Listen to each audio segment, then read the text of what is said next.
gents, welcome to the sensational, I almost called the sensational gent. Welcome to TSG Uncut. I am your host, Sean C., and tonight we're going to talk about how modern women have ruined dating, and as a result, men are getting their passports. Now, we're going to look at and discuss several video clips tonight. I'll do my shout-outs, then I'm going to open the chat for anyone who wants to come on and discuss their opinion on tonight's topic. I'll give my closing statements and then we're out. All right. So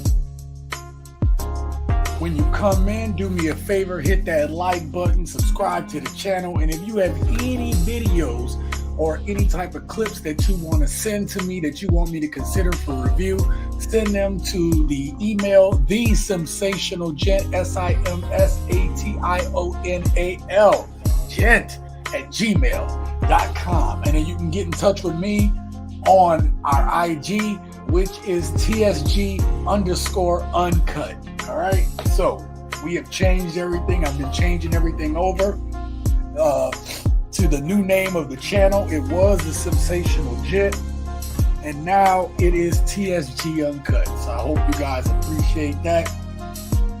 And also, consider helping the channel out by donating to our Cash App, or you can go super chat if you come in here to any of the lives ever. All of your donations basically have gone to support the channel at the end of the day.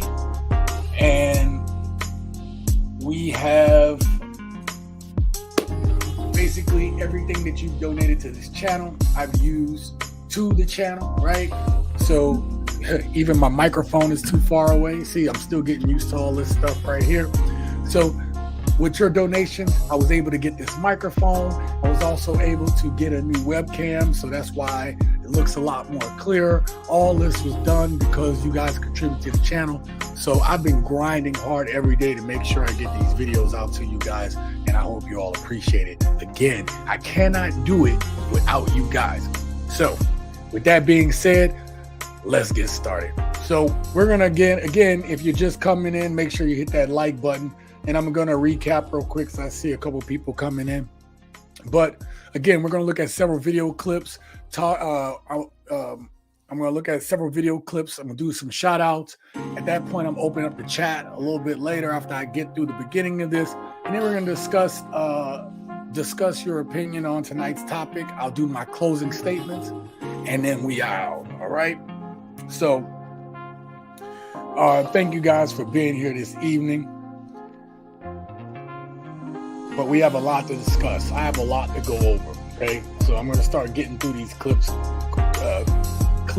quickly. Look at that. I got tongue tied. All right.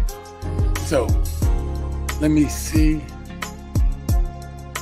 We got Beach Bum TV saying, "What's up, bro? What's going on, man? I'm doing a shout out a little early. I seen you up in there. I appreciate you being here, man. So wanted to go ahead and acknowledge that. Make sure I acknowledge that. So yeah, we got a lot to discuss tonight. Again, the topic tonight: modern women have ruined dating. Wow, that's a loud truck outside. Modern women have ruined dating. And now men are getting their passports. I don't want to focus in so much on the getting of the passports tonight as much as I want to show you guys some stuff about women being lied to. Why passport brothers are deciding to leave. Why, and not just because of the women. Hey, that is a misconception. Part of it, there's a lot of reasons, and that's a whole nother topic. However, when it comes to quality of life, part of quality of life has to deal with your relationship.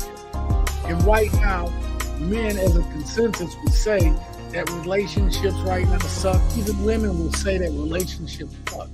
And I think that we're saying it for two different reasons. I think that the first thought that you hear from a lot of women today is that relationships suck because, men just can't take a strong woman, or our standards have gotten higher, which you might have heard from a recent article from Greg Matos, I don't know how you say his name, but whatever it is, Greg wrote an article in Psychology Today saying talking about the rise of lonely single men. We talked about that in last week's live stream. Not going to rehash that tonight. But what I will tell you is that tonight's topic is something I think needs to be addressed. Okay? Something that needs to be said. See, when guys like me come on the channels like this, it is for the education and upliftment of men, even though we have women that support this channel. And I am grateful to you ladies for being here. I really am, because a lot of you all support this channel when no one else does. And I appreciate that. But the thing is, some of the men that have been raised today, that are coming up in this society today, are in a weakened state of what they should be. See, women complain all the time about men not being strong, men being weak, men not handling their business. But you have a whole generation of men that were raised by women. But then you'll hear the women say, I don't need a man. Well, that child needs a man. We're going to talk about all that kind of stuff in here tonight. We're about to get into it, okay? Women have been lied to. We have all been lied to.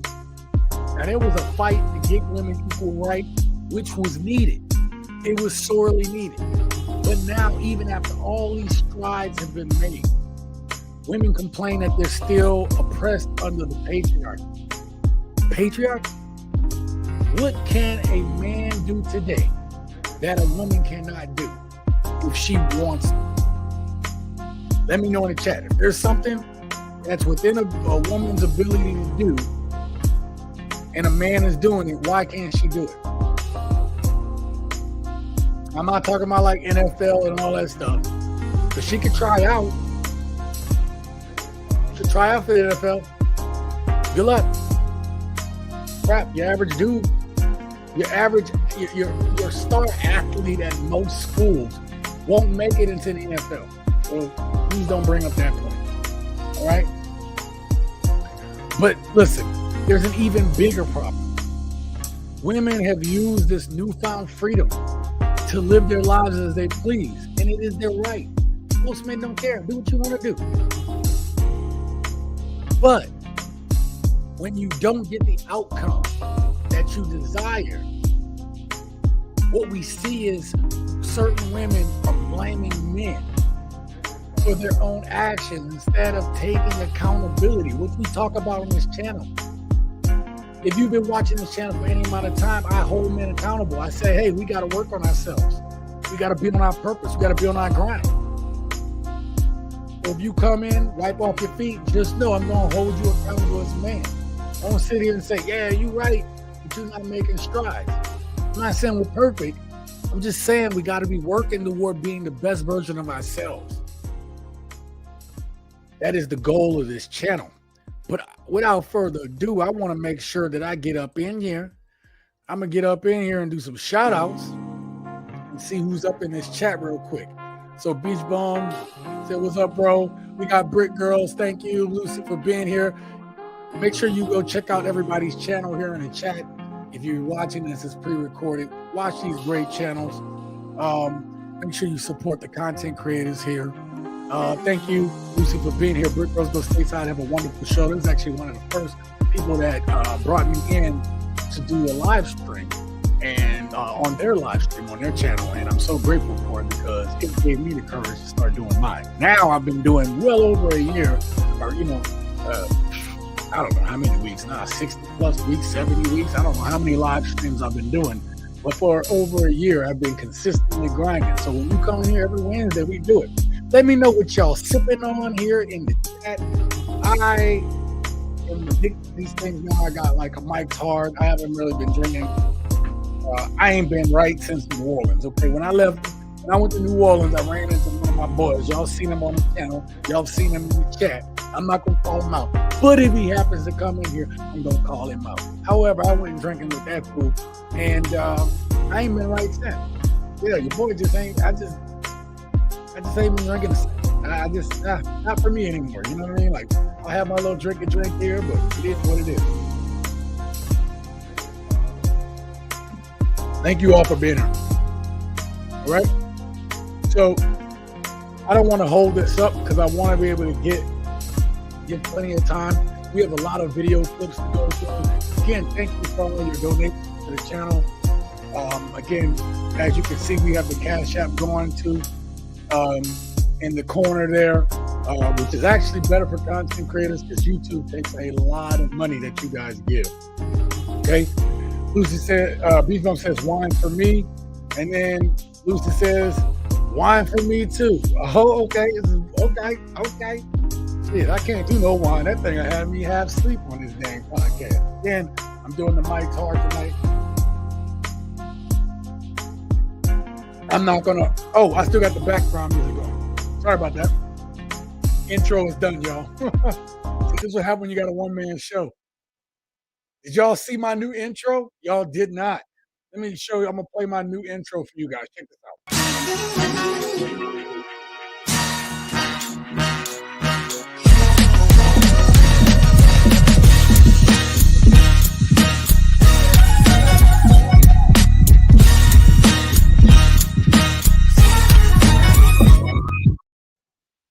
That's right. Welcome to TSG Uncut. I am your host, Sean C. If you just come in, make sure you hit that like button. Consider subscribing to the channel. Hit that bell icon notification next to the subscribe button so you don't miss any future videos here on TSG Uncut. All right. I'm not going to hold y'all up much longer. We have too many videos to go through. Enough for y'all not to be listening to me talk too much. Okay. So let me get these screens all together. Get my screens together, everybody. We have a lot of video clips. I think I have like 6 or 7 clips. But well, I like the background music. Yeah, I love that one. That background music slap, bro. It really do. It that one that I had going, that one's kind of classy to me. This one here is kind of more exciting. Lucy says, I love it. Thank you very much. I saw that and I put it together the right way. I said, wow, that really, and then the beat hit up just the right way. I was like, okay, that's nice. I don't do intros anymore, Lucy, for my videos because one of the things that that the bigger creators say is like just get straight to it. People kind of start losing interest, which is why I'm about to jump right into today's topic, which is modern women have ruined dating and relationships. Here's how. Girls, but I did relate it to the Passport Brothers, right? Like a lot of guys are kind of opting to leave because they don't want to deal with modern women today. And we're going to go into some of the reasons why, and then I'll kind of put the cherry on top and tell you, hey, why these men are deciding to leave. All right. So let's get into our first video. I'm going to go ahead and share my screen. Let me get my headphones on. All right, let's do this. All right. Can you guys hear me? Let me know. Can I get a 1 in the chat? Make sure you guys hear me still. Go ahead and start the video. Feminism is a scam. A few years ago, I was an angry, blue-haired feminist. I once believed that male privilege was real and that I was a victim of the wage gap. Now that I understand the true motives of feminism, I know that this could not be further from the truth, and that modern-day feminism is a war on female freedom. Before women had the right to vote, most support meant they were like the job, however, not until it started funding feminist campaigns, and as a consequence, women started entering the workforce. Children would then be separated from their parents and sent to multiple home schools to indoctrinate. All of this ultimately disrupted the family. Feminism is defined as the social, economic, and political equality. But in the West, and not asked what rights do men have to do, modern feminists are convincing me that corporate culture, using hormonal birth control, and not celebrating celebration, that toxic masculinity is fabulous, and patriarchy must be dismantled. The movies and movement it's more empowering women have such men and women are not the same. And by protesting for equality of outcomes rather than opportunity, feminists are demonizing the masculinity men. Yeah, Lucy, that sound may have gone funny because I think I was too close to the microphone with my headphones. So I wound up lowering the volume on that for me on my side. I'm going to come back to you guys though. All right. So my apologies. The microphone is right here. My headphones were blasting into the microphone, and I think it went funny. So if you guys missed what was just said, she brought up a lot of points. I'll briefly touch on some of those points just to kind of rehash. Um, so one of the things, I don't want to get too deep into everything she said because some of it you're going to hear a lot of the same themes, but I'm trying to get to a central point. The central point is I don't want to go too far away from what the topic is. Okay, we're talking about how modern women have ruined dating. But in order to understand how that has come about, we have to look at what's happened in the past. All right. And again, when I started researching this topic, I didn't, I was getting too deep in the weeds and away from what we're seeing today. Right. Here we talk about relationships. We're talking about, how we relate to self, how men and women relate to each other. Talk, uh, you know, all these things, how we interact with each other has been affected by the, let's call it the women's activist movement. Because I don't want to get flagged for saying the wrong dang word. I've been getting flagged a lot for stupid stuff. I've also had to go through all my library and have them do reviews because they just certain topics they just automatically demonetize or limit my monetization because maybe I use some keywords, whatever. You guys know that I limit my cursing on here. I try to keep everything kind of at par, using certain words or not using certain words so that the video doesn't get taken down. And YouTube still finds a way to punish me. That's not cool. Let me give a shout out real quick to Mr. GG from Men's Daily Advice and Encouragement channel. Please check out this brother. Um, check out this brother's channel. You will not be disappointed. Thank you for being here, Mr. GG. We just got started. Just did the first clip. All right. So the one thing I want you guys to, there's some things I just want to highlight from what she said. Okay. I could go into all the points about how men are blamed for women's problems as far as getting ahead or when something doesn't go right in the job, it's patriarchy and all these things. Now that's not the fight I'm trying to get into right now. I'm trying to bring this to the central point. And even I, looking at my notes and everything, realized that okay, I went too deep in the weeds on some of this. Okay, but I do want to talk about one of the things. Right, one of the things she talked about, or let me say this. Um, it's easier to say that for some of these activist women, that it's easier to say that it's the man's fault, right, than to see the systematic plan that has been put in place to divide us. To it's a plan from wealthy people in order to make more money and to keep men and women divided. By keeping us divided, they actually can get more money out of it. And I actually did such a deep research last night. Again, a lot of this stuff won't come up, but this was from my own knowledge. But I started looking at GDP over since like all the way into like 1930. I went as far back. And then what you start to see is the GDP kind of goes up relatively the same over most time. But there was a point in time where after the 60s where you had the women's liberation movement and stuff like that, right? What you start to see was it took a little bit, right? Obviously, as women started getting more integrated into the workforce, when you start getting to the 80s, you had a hyper capitalism, and then you had women in the workforce. That's how you saw movies like 9 to 5, where women were trying to integrate into these office jobs, trying to get into the power positions that men have held for so long. But what you started seeing with GDP is between 1980 and 2000, and I stopped at 2000, even though you can see the hyper growth after that. But after 2000, the internet started being more prevalent. And so the internet was a game changer as far as changing innovation such that GDP grew at crazy rate. When you look at the 20 years, 20 to 30 years, you can see the difference that having more women integrated into the workforce had on making GDP higher, right? We are the United Corporations of America, so the corporations benefit from it. But who loses? Who lost?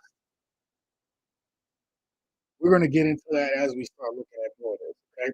She also talked about women's activism being a war on masculinity. We hear it all the time. If a man says something like the way I talk on here, and I'm not even like a bad talker compared to some of the stuff that certain men say, right? I keep it on a pretty light side. I try to stay pretty balanced as much as I can. I speak my truth, but I keep it pretty balanced. And yet and still, you still have some women try to be mad because of the things I'm saying.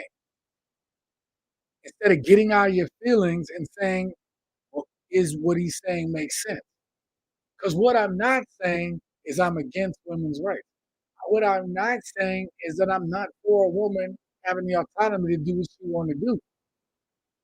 However, as men know, there are consequences to our actions. See, if you as the camera, y'all looking at me at home, if you're a man and I get up in your face and I start fucking up and stuff, yeah, man, what you talking about, man? What's up? For men, that could be a conflict. That conflict could be a fight. And that fight could be life or death. But what we're seeing is women taking on the same traits as men.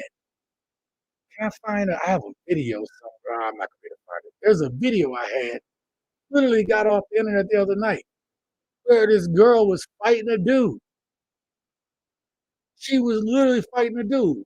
And then he tried to back off and she called us something about to hit you some more. And luckily they were like in a pool area. Like I said, luckily, because there was some water and she slipped, okay? She slipped her, bust her lip, okay? So this woman was trying to fight a dude. We have these women that are hyper aggressive, talking to men like they do. When any man talk to another man the way some women talk to them, and they getting their head knocked off. This is all a part of this. This has all been something that's been led to. We're going to talk about that some more. But I want to get back to the war on masculinity. See, if me as a man act a certain way that is within the norm for being a masculine man, you tell me it's toxic masculinity. Anybody who's rocked with me since the beginning, Lucy, you've been around. My position on toxic masculinity is it doesn't exist. Toxic masculinity cannot exist. One, if there's no toxic femininity, which nobody talks about. And two, if doing the things that make a man cannot by nature be toxic masculinity if it is in that nature of a man to do.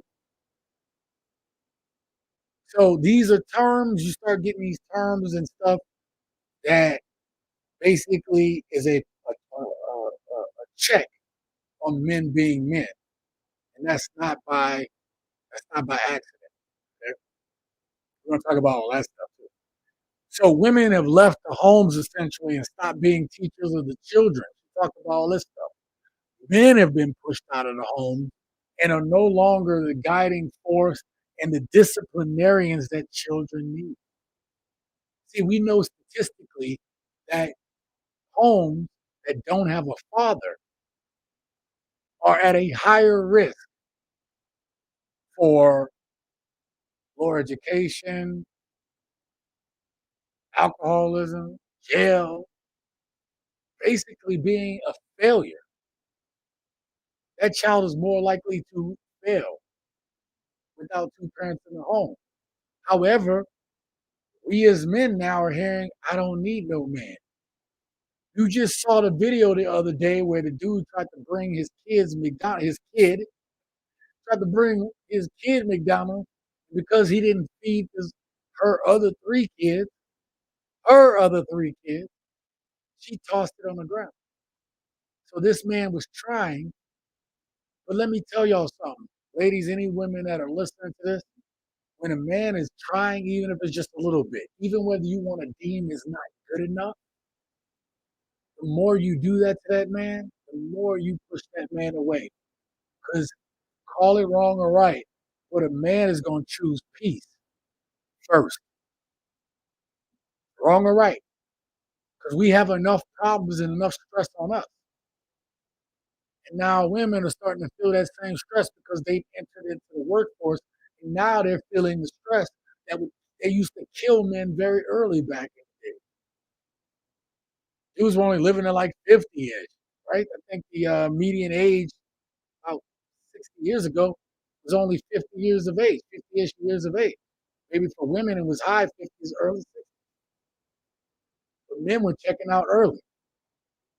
So, you know, you all are I saw a video where a whole bunch of women were talking about, I'm tired. I'm tired of this. I'm sure you are tired. I'm not minimizing because us men know. Once we get out the house, nobody feels sorry for a man. So we are locked in to doing something. But because of the women's activism, you guys are locked into it too. You guys are feeling it. But guess what? You take it out on us men for what you choose. You can do exactly what I do. There's a price for it. Are you willing to pay that price? Just saying. I'm gonna get to the chat here in a second. Let me just get through a couple more of these points. Um, the other thing is that from uh, what that lady talked about is our schools are worse than ever before, right? So as a result, the kids are getting worse education because the mother used to be the teacher of the child, right? So the way school is now, the way it's set up, it is basically creating perpetual workers.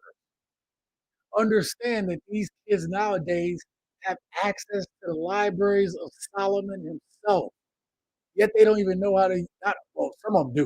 I ain't gonna lie, some of these kids are brilliant with the computer. But here's the thing: when the parent teaches the kid, we teach the application of knowledge. The knowledge that's being taught to these kids today, they're not being taught how to properly apply the knowledge that they receive. And this is by design. This is by design.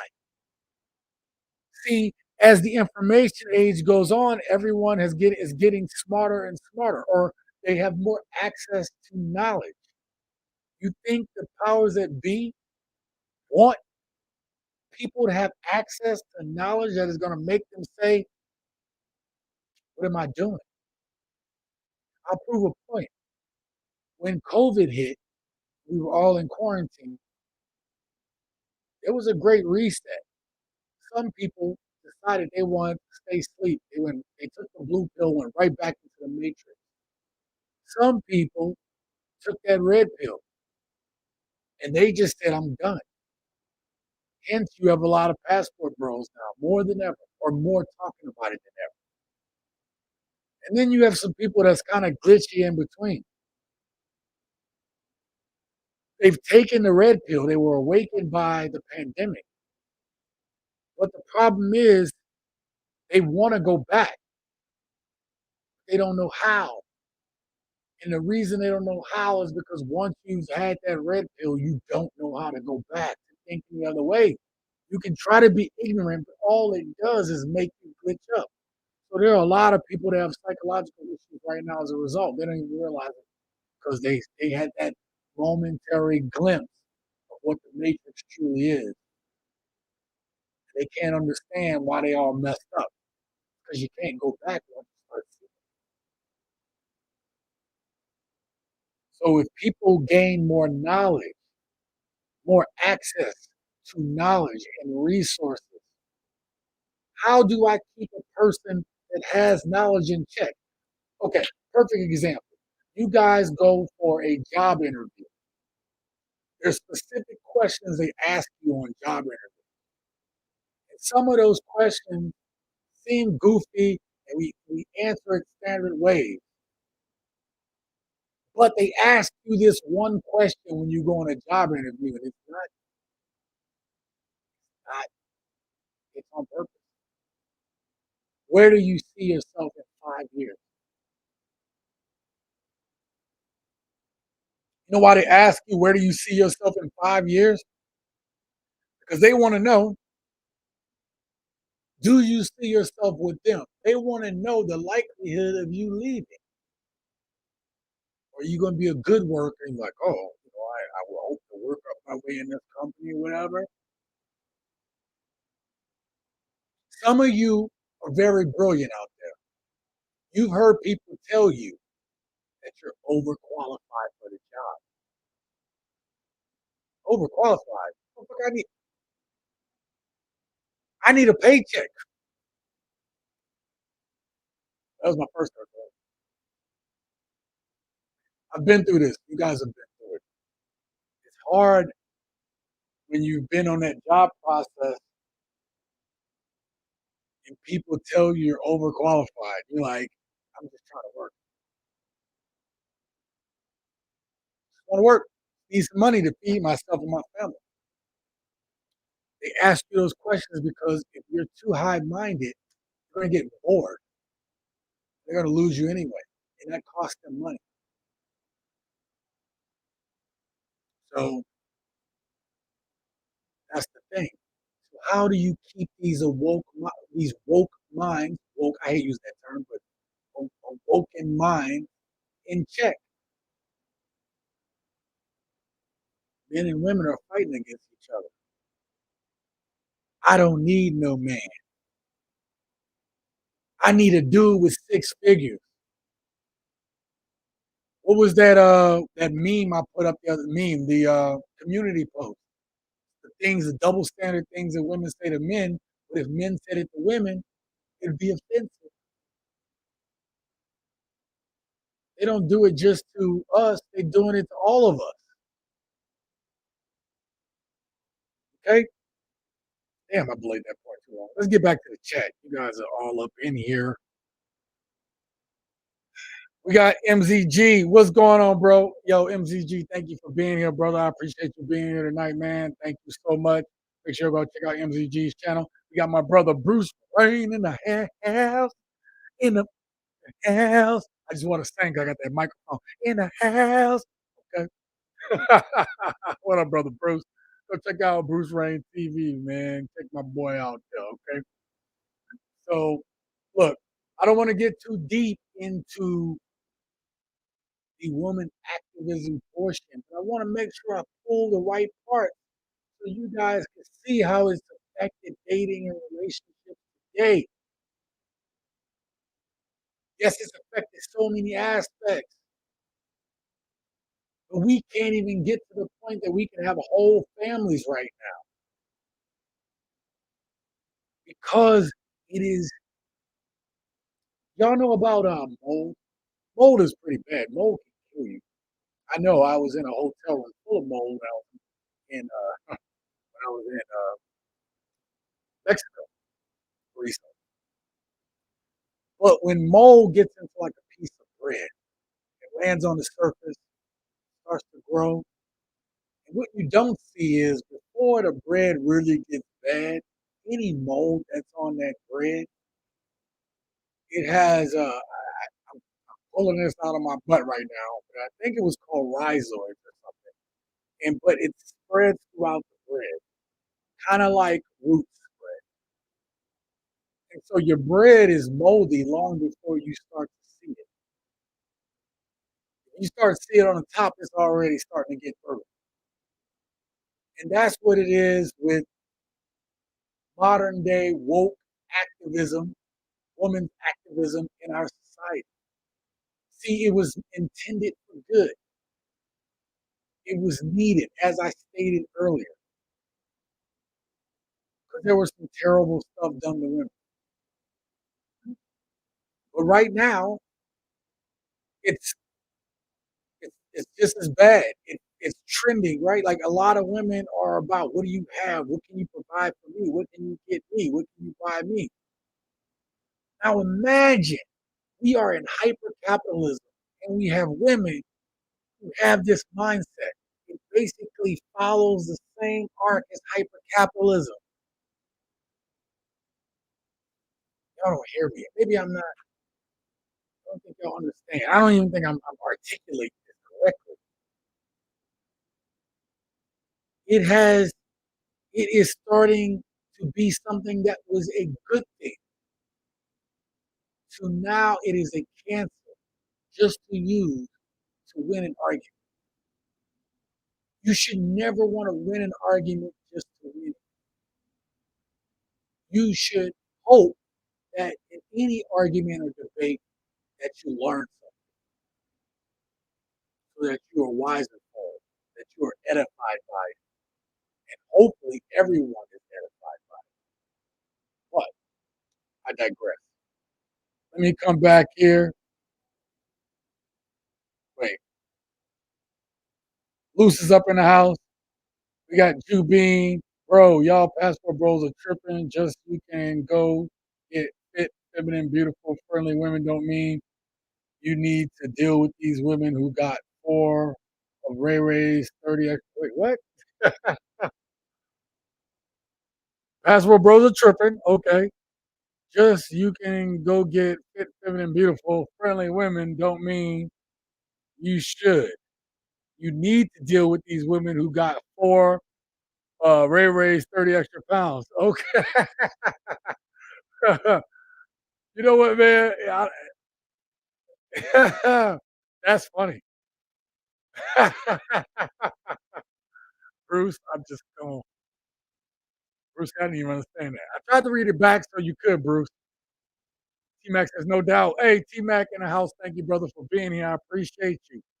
We also have Jubine said, men don't have to deal with 4 Ray Ray's bastards, 40 pounds of stank attitude and an off. Uh, oh, get that passport, man. Yeah. Yeah, yeah, yeah. Yeah, no, no. What he's saying, Bruce, was he was making some of the points, man. He making the points of passport bros, man. I appreciate you for being here, bro. Thank you. All right. So let me get back to this because I have a lot more clips, and I need to show you guys every one of these clips. Now, remember the clip I just showed y'all. If y'all don't, for you guys, a lot of you guys just got in here. I'm gonna play this one again, okay? And Femi- I'm gonna play this one again for you guys. A lot of people just came into the room. So I'm gonna play this first woman because she's the first domino. Again, when I make my stories, if you watch my channel, you gotta watch the whole thing through because I try to lay out a narrative, right? Every video clip isn't just to put a video clip, but it's a narrative, right? It builds on each other. So if you don't watch my videos all the way through, you're like, oh, I didn't get it. Well, you got to watch all the way through. There's a reason I laid the clip out that way. It's so that it builds a story. Even though you may not see the story I'm building, if you stick with it, there's a narrative. Tonight, there's a narrative. A lot of this stuff you're going to hear the same, but I'm trying to build it. I'm trying to build something right now. So I hope you guys are with me. Real quick, T Mac with the $5 super chat. TSG Lighting. He cooking something over there, man. Thank you very much, man. I really am. When you hear the rest of these, if I don't say another damn word, I can just play all these clips, right? It's okay. I am building something.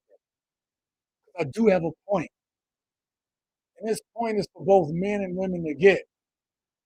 And hopefully, we can learn from this. Hopefully, we can move past certain things. I just did a video the other day about a mother who started working with her ex-husband. She was trying to fight him because everything women do nowadays, at least to us men, ladies, is you guys are fighting us. and not all of us are your enemy. Some of us are behind the scenes, low key, trying to build networks with other men. And y'all told us we should be doing that. And then you get mad when we do it. You say, "Oh, you a buster. Don't talk to me." Okay, I won't. Then I get my passport and I decide I'm gonna leave the country. And then you say, "Oh, you a lame, you this, you a sucker." Weak men only leave. Make up your goddamn mind. But I'll tell you a secret. Passport bros, they don't do it for you. Everybody says we do it for women. That's the narrative that goes out. That's the beautiful, that's the sexy part to talk about on YouTube. The truth is we don't give a damn. I was going regardless. But that's a whole nother I ain't gonna get into that tonight. It built my narrative up. I'm gonna play this video real quick. This was the one that I played earlier. Make sure we got everything. I'm gonna move the microphone away so the sound doesn't get sound.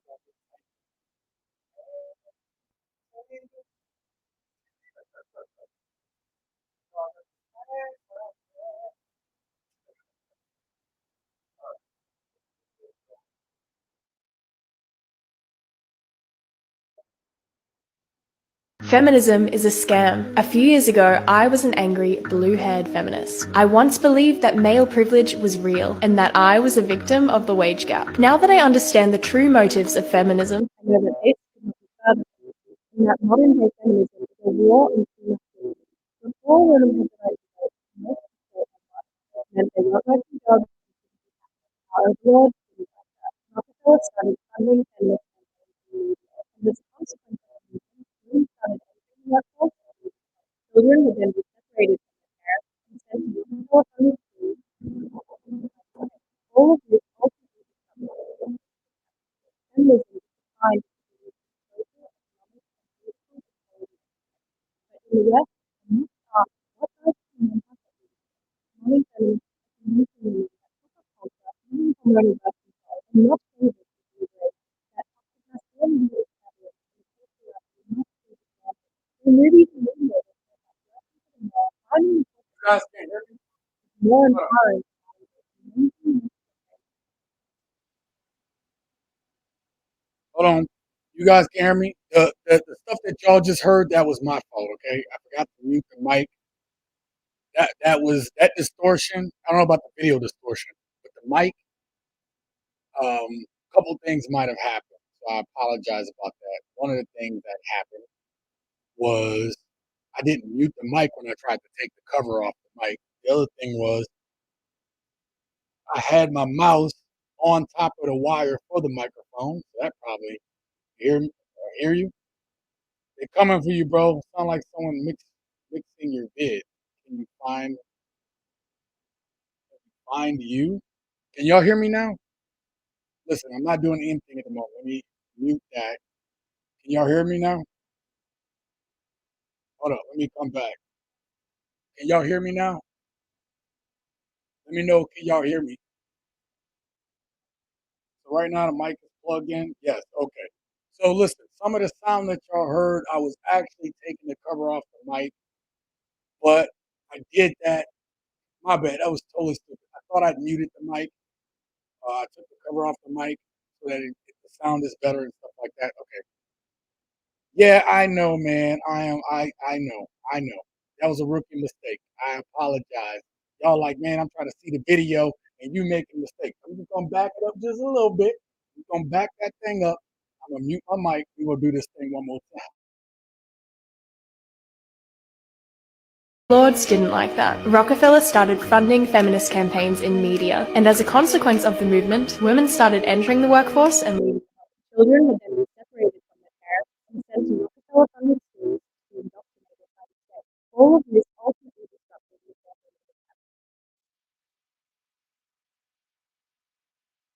feminism is a scam. A few years ago, I was an angry blue feminist.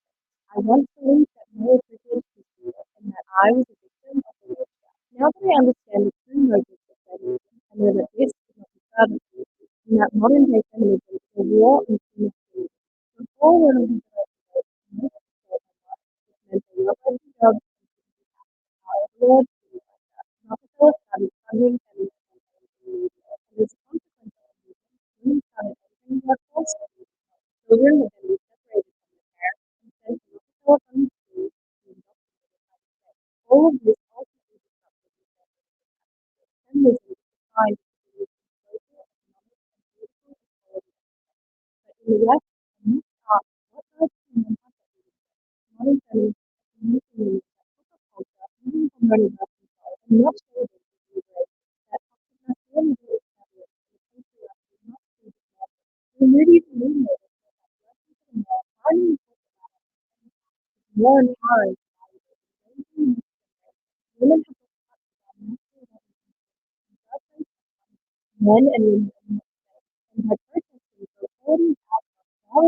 Y'all should have had to heard the sound.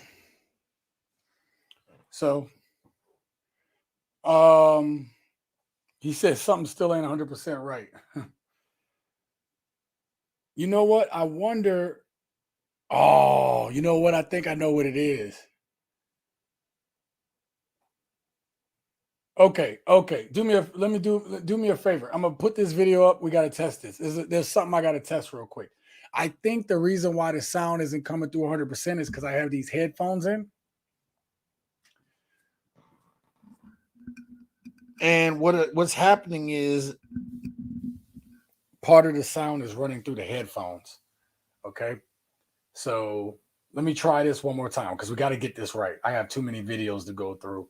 So I'm going to bring this video back up. All right. I'm going to mute my microphone.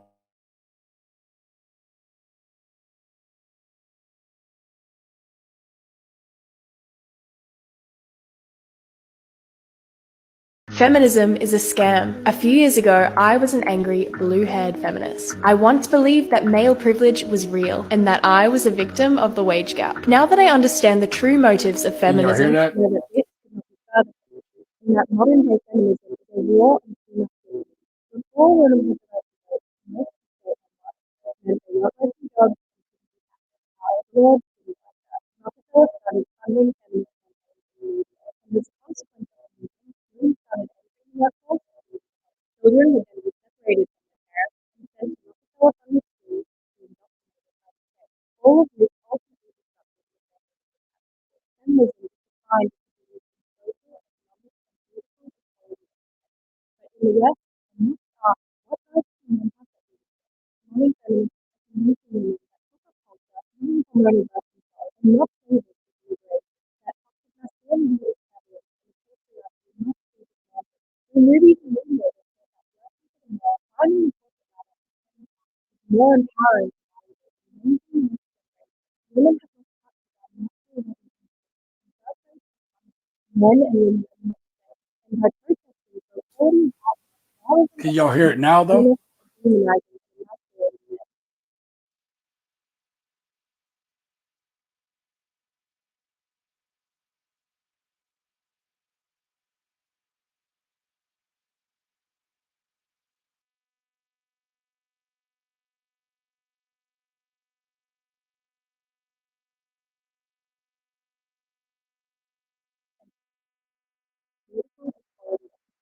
But in the West, I must ask, what rights do men have that we reject?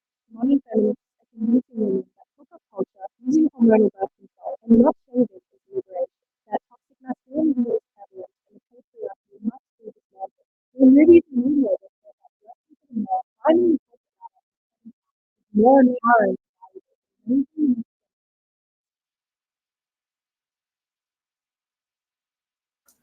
Okay. So I got a different setup going on right now. I apologize about that. So it's bad from the beginning. Okay. Well, look.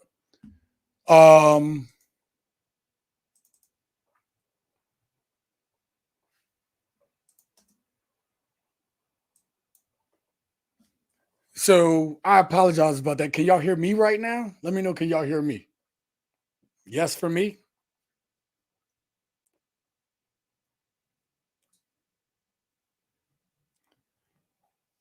Well, that sucks. Okay.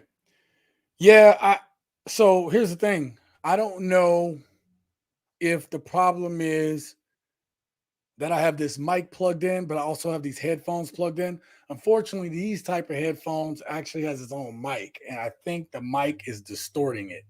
Okay. If that's the problem, then yeah, that's pretty big. Okay. So I apologize about that. Okay. So listen, this woman right here, she saw the video that the other woman just put out. So the one that y'all couldn't hear, this woman right here, she saw that video. She made a reaction video. And what she wound up realizing is that her mother, she thought about her own mother in this, right? And her own mother kind of fell under that. She started going to work and stuff like that. She was kind of bought into the, trying to climb and get up there and, obviously climb the ladder, right? And she saw as a result, because of that, how it disrupted her household because her mother was working. Yeah, no, I think it is the two mic problem. I think it is. So what I can do, actually, let me try something. I have one last thing. I'm going to unplug the mic.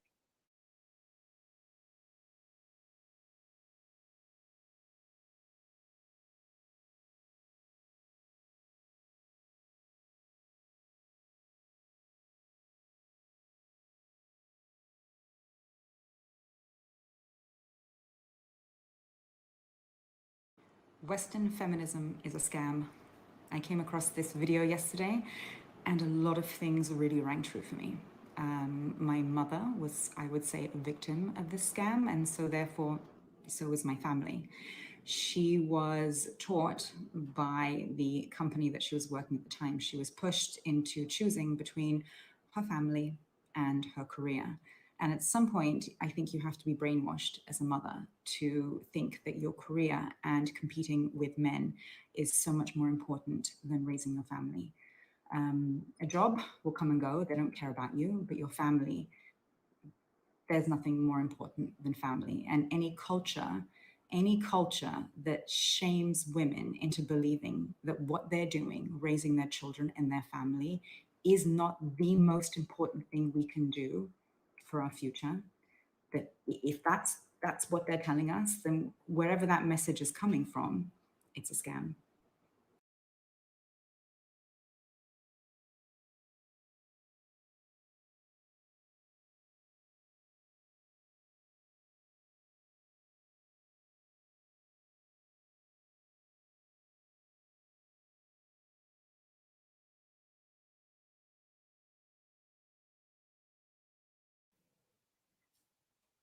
Okay. Can you guys hear me now? Let me know. Can y'all hear me now?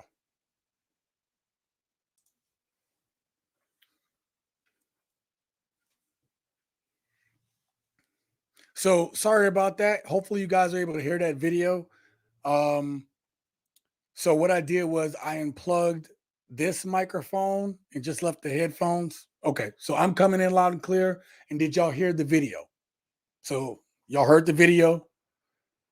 Because it is the two mics. I think if y'all heard the video and y'all hear me now, then that means it was the microphone. Or that was me having the headphones plugged in and the microphone plugged in at the same time. So I apologize about that. Okay. But okay, cool. So as you heard, that woman, her family was affected by it. She told you about that. Now, here's the other thing. This woman right here, the first woman, people wound I up made coming at her about her video. Okay. People came at her for her video. So she ended up, because as normal, if you are a woman and you go ahead and you say something that is against what women feel is for them, then they come after you. Women will come after you if you speak truths that seem to benefit or a truth about men. then they come after you. All right. Just like this video tried to come after me and stop me from putting out this message. Every week, I feel like when I come up with this stuff, right? Yeah, the two mics worse cancel each other. So I know what to do whenever I go to play this video. What I'm going to do is just unplug the microphone here, and then I can have my headphones in. I can listen with you guys. So I do have one more video. I want to kind of get through these videos because I want to get you guys in the chat to talk about what we hear in these videos. So now that we figured out the problem, I know where to go forward with this. So we're going to play the next video. I'm going to unplug this mic so y'all not going to be able to hear me. All right. But if you start hearing the video, I need you guys to put a 1 in the chat if you hear the video, okay, after I unplug this mic, because I'm not going to be able to hear you guys.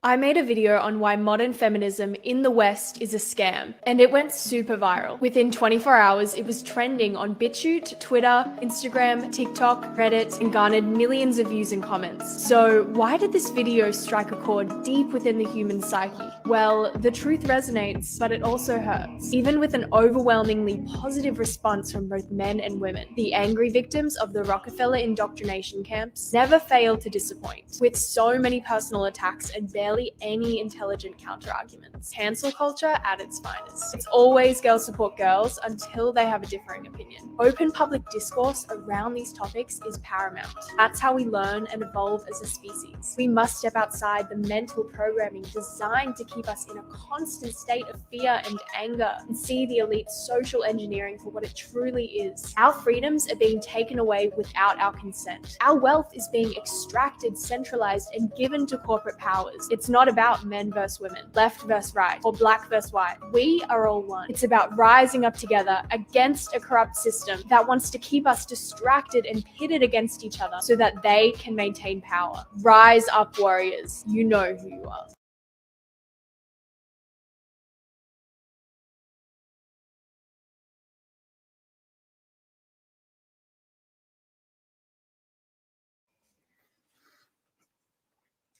All right, well, it looks like we figured out what the problem is. It's the two mics plugged in at the same time. You guys hear me again? Give me a 1 in the chat if you guys hear me again. Because all I'm doing is unplugging the microphone so that they're not plugged in at the same time. If that's the case, then it's a little pain in the butt for me, but it's able to go, okay? So that woman just told you what a lot of us that are on these channels that we are figuring out. If you say, thank you very much. Thank you. If you say anything against, oh, you're a misogynist, so you don't like women and you hate your mother and the back of your neck stank, whatever, okay? Whatever. The point is, if you say anything and you come with facts and truth and it's against what is perceived to be women, against, and it's not trying to be against, it's like, yo, this is what's going on. But soon as you say something that is anti or perceived to be anti-women, then the goddamn sentinels come out. Y'all remember that from the Matrix? If you make a noise or you moving the wrong way, you got the sentinels come and attack. That's what happened when you go ahead and put any comment out that women deem that is not in their favor. And not all women, right? Because there's some women that's like, look, I understand. I can go have a conversation with my mom downstairs right now. She's like, yo, sure. She came up right before the live stream. She said, I seen that video. That woman really had 3 kids with twins on the way. Yes, mom. It's a real tender profile. Wow. Mom just was on disbelief. Disbelief. And not because that happens. But then when she saw the profile, she was like, what are you asking for? Pardon me, y'all. What are you asking for? It's not to say that that woman shouldn't want the best for herself. We all should always strive to want the best for ourselves. But why are you on Tinder looking for a man when you have 3 kids and you got 2 in your belly? Where are these kids' fathers?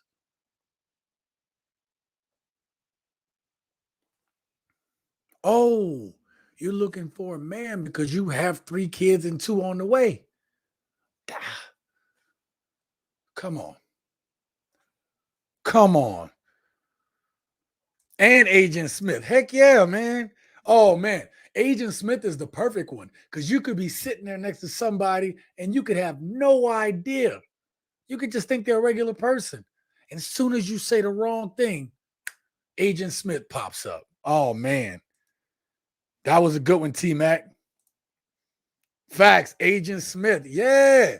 You could be sitting next to somebody, you think they all cool and stuff, and you just say one thing, and it's just like morph right into Agent Smith. You're like, oh man, as an agent, I'm in trouble.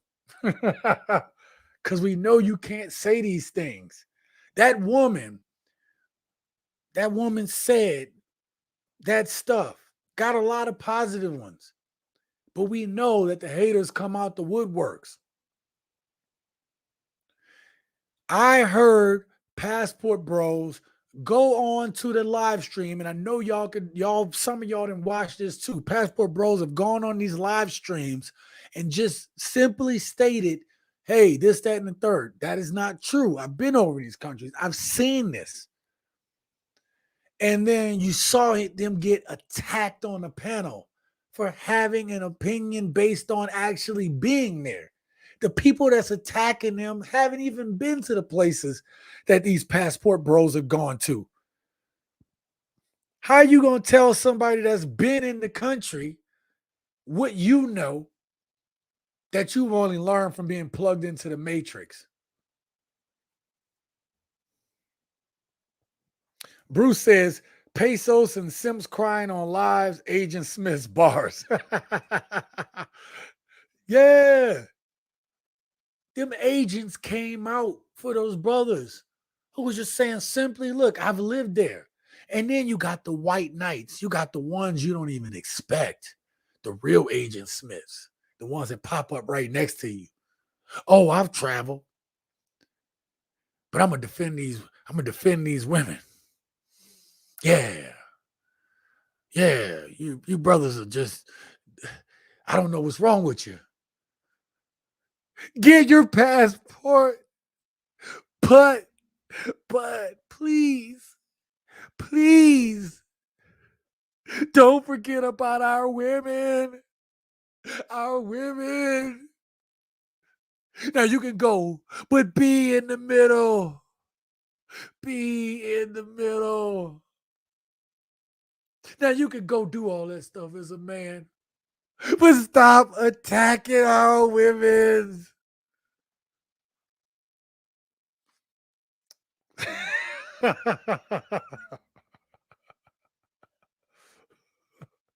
Mike, what's up, Mike? Thank you for being here. TSG Uncut. We live in a time where people just want to hear what they want to hear. Talking about reality infuriates people. Mike, that is the truth, man. We are at a time where people don't want the objective truth. My truth. Have y'all heard that? This is my truth. Truth, if the truth is the truth, is one truth. Oh, how you feel? Well, how you feel can change on a whim. You can get a new piece of information and change how you feel, but facts stay facts. Bars stay bars. All right? You guys are laughing. I'm sorry. I've had alcohol, liquor, liquor. In the zone. I'm trying, bro. I got more vids. Don't shoot the messenger. That's right. Drew Bean says there's only one truth, bro. That's exactly what I was just saying. You only got one truth, and people are like, well, that's not my truth. Not my truth. I don't know where you're getting that truth from, but that's not mine. No, not my opinion. It's reality. You're right, man. Y'all are the ones cooking tonight, man. Let me try to attempt to get to the next video, okay? Because I'm gonna be done because I want to get y'all on the panel if y'all want to come up tonight. But I really, oh, this next one, this next video. Now, listen, when we try to say certain things, we get, ah, all right? And you saw how they attacked women. What happens? Or what people would say, even when they watch this video later, when I put a man up here and say the same thing this woman said. Oh, we'll see. Oh, y'all thought I was cooking. I ain't even done yet. Feminism is one of the worst. I'm not even done yet. All right, let me unplug this mic. So I'm not going to be able to talk to you guys, but I want you guys to be able to hear the video. So let's get there.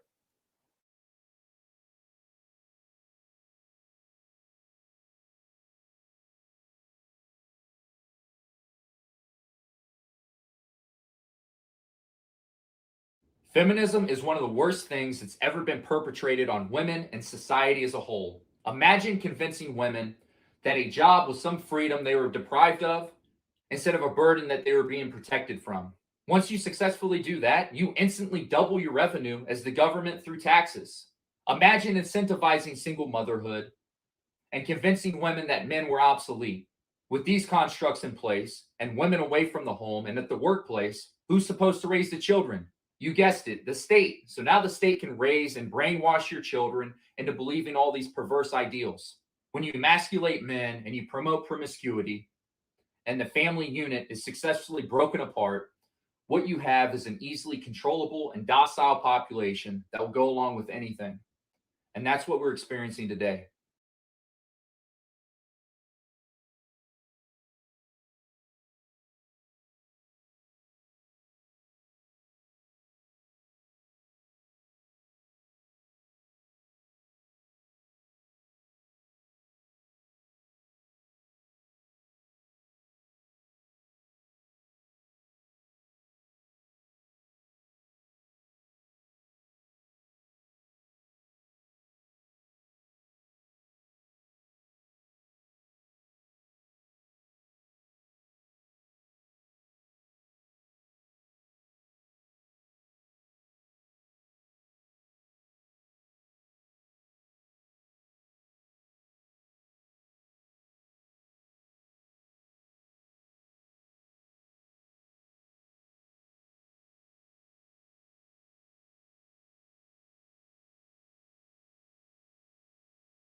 Sorry about that.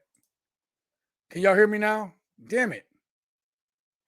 I made a lot of points, man. Sorry about that. Leaving you alone is not attaching. White boy got facts. If you're talking, we can't hear you. Yeah, I just found that out. Kings and Dreams here. No sound. My bad. God dang it, man. I am messing up all kind of ways. 10 ways of Sunday. Yeah, I know you can hear me now. I messed up, Bruce. That whole switching mic thing is terrible. All right. Let's get to a new video. God dang it. I'm not even going to do that. I got to y'all comments. Listen, all I was saying, damn, I said a lot of stuff. Let me just get to the next video. Get y'all up on this panel. I cannot believe I did that. That was the most silliest thing I ever did.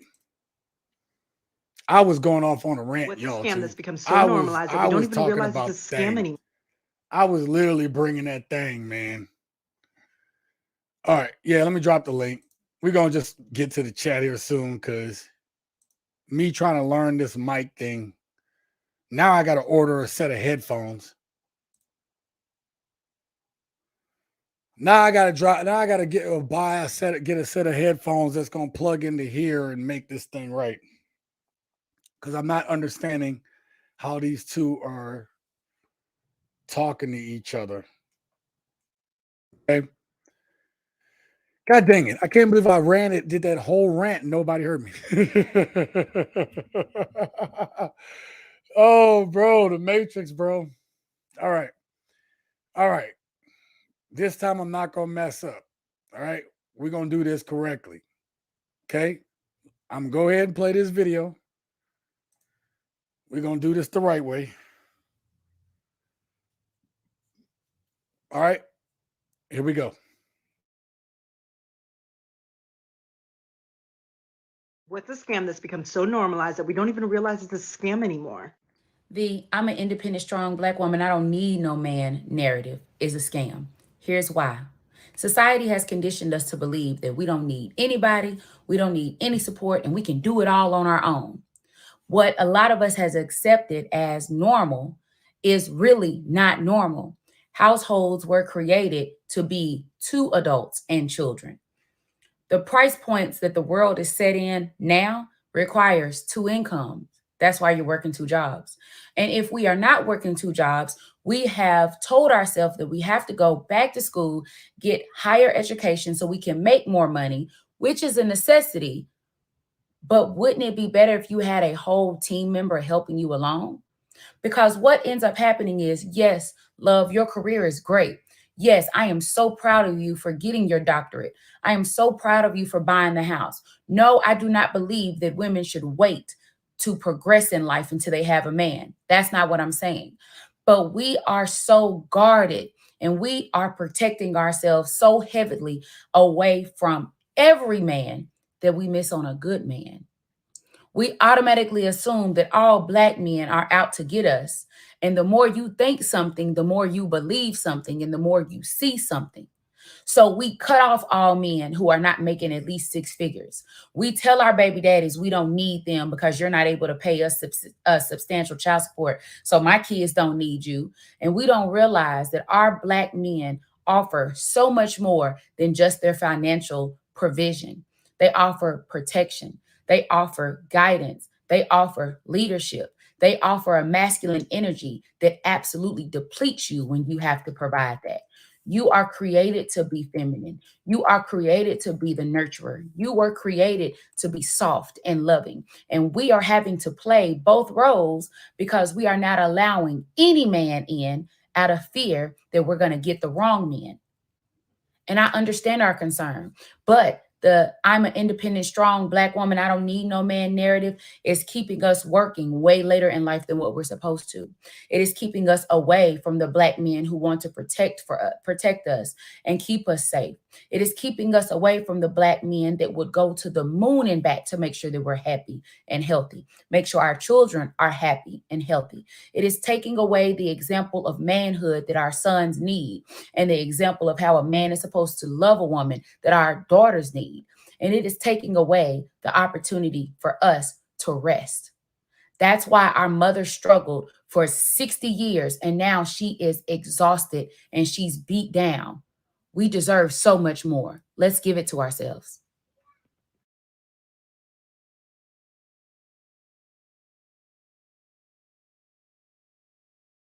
All right, I unmuted the mic this time, so hopefully you guys can hear me. Okay.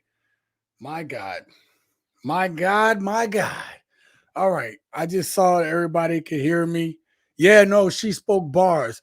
But when I looked at this, every time that I've looked at this video like 3-4 times already, maybe 5 times, right? And every time there's something she said that resonates with me as soon as I hear it. Like everything she says, I'm like, oh yeah, all these points.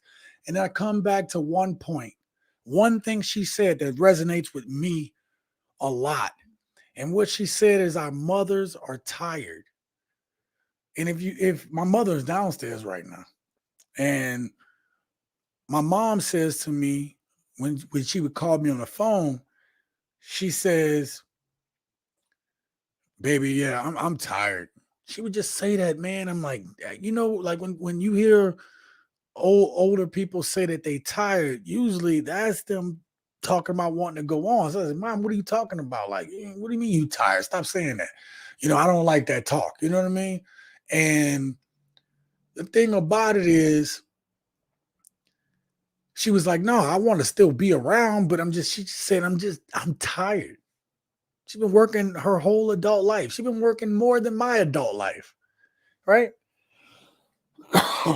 So these women are tired because they are doing what we used to do. And when she says that men would go to the moon and back for their woman, men would go on that job, and I get it. I'm saying we as men overall may not be the most sensitive creatures the way y'all want us to be, ladies. We may not. But know this, is because we go to that job and it beats you down. It beats you down.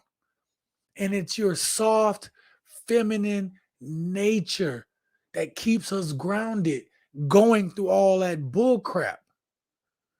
And now, in today's society, even if you're in a house with a woman, even if your woman is sort of feminine, they still all have some level of masculine traits that they've adopted. And we have to come home to that. We don't need you to be what we've seen at work all day. We need you to be different. And you guys tell us as men that we need to step up. And all we're asking the good men is your cooperation, your respect, your femininity. And that is too much. But if you ask a woman this question, what does she bring to the table? You never hear them mention any of those points. Why is that? Because if she talks about those things, she feels that she is relinquishing power. That's why you never hear them answer it. We've seen video after video after video of women getting asked that same question and they still fail. You know why? Because if they answer it any other way than I'm the table or get offended by it, oh, I would provide this, that, and the third. No, I'm not going to provide that. They know they're not going to provide that because they can't. As that young lady was speaking bars. Women in modern Western society are damn near incapable of providing that respect and that femininity and that softness and that kindness that a lot of people, when they go overseas, they get unconditionally. Don't even have to ask for it. It's the way they are. You can't even, hey, smile, beautiful. They don't tell me to smile. Y'all heard that? Experienced that? Seen that? When you go to these other countries, you don't have to ask them to smile. They'll at least just give you a friendly smile. Don't mean they want to get with you, but they'll at least give you a friendly smile and you don't have to ask for it. Why can't we do that here? It's because we're hardened. This place makes you hardened. And I heard a woman say, I can't let go. I don't know how to let go. I have a video. I have so many video clips that I want to make videos of. And one of them is a woman says, I want to do those things. I just don't know how. I don't know how to let my guard down. Is that not what she talked about in that video? Not being able to let her guard down?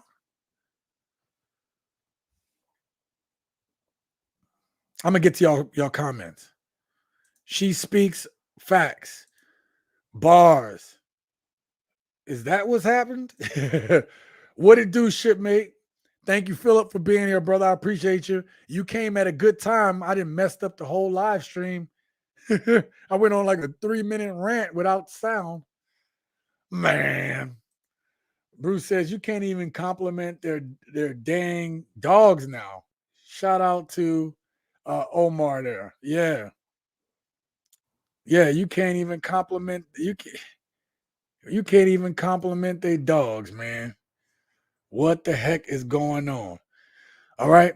Lucis, man, stay tuned, bro. I think I'm going to do one more video. Oh, I wasn't even on the screen. Look at that crap. All right. I think I'm going to bring up my last video. My last video. This is another Western society. This is in Australia. But she actually says some things. If you can get through some of the accent, you'll hear a couple things. And she not wrong. Okay. This woman I'm about to show y'all ain't wrong. So this is my last clip. And then I'll get to the next portion of our. What's a scam that's become so normalized that we don't even realize it's a scam? Okay. So let me get to that. I'm going to unplug this mic. So it's going to be all video now.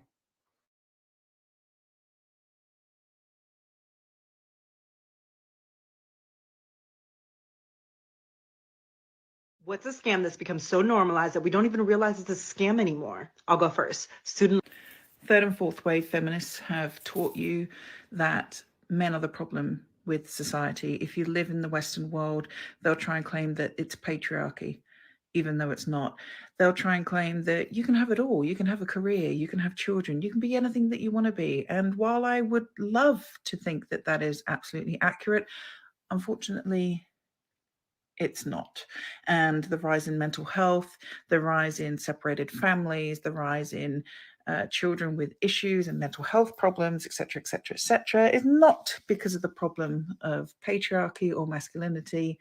It's arguably because of the rise of toxic femininity. So just to kind of prove a little bit of my point, not the point entirely, but that we are being scammed, let me take you on a little TikTok walk. Type in men suck on TikTok and you will get 239 million hashtags using that at the moment. Type in women suck and fuck all comes up. You're not even allowed to use that hashtag. That's funny. 26.4 million for toxic feminism. 1.1 billion hashtags for toxic masculinity. I just really want women to sit down and really think about who has consistently hurt them in their lives. And I know that there are women out there who have been hurt by men, and I'm one of them. But I tend to not tar an entire population set with the same brush. 3 individuals in my life were incredibly awful. And it just so happens that those 3 people are outweighed by amazing men who have been in my life. But the people who have consistently hurt me and who I see in social media and like, just look on TikToks, for example, go and look on videos of women who are bigger like me, and you'll see it's all women generally slating women down to the ground, or a woman's doing really well and there's always someone in the comments being mean and jealous and bitter and just dragging them down. It's just like third, fourth wave feminism took traditional feminism and made a mockery of it. It taught you to hate 50% of society, and it's just wrong. Feminism called for equality down the line. We didn't have to become men to be equal. We were beautiful in our own right and strong in our own right and different. And that's what made us amazing. And that's what we've lost. So can we just stop listening to them and just go back to the true feminism?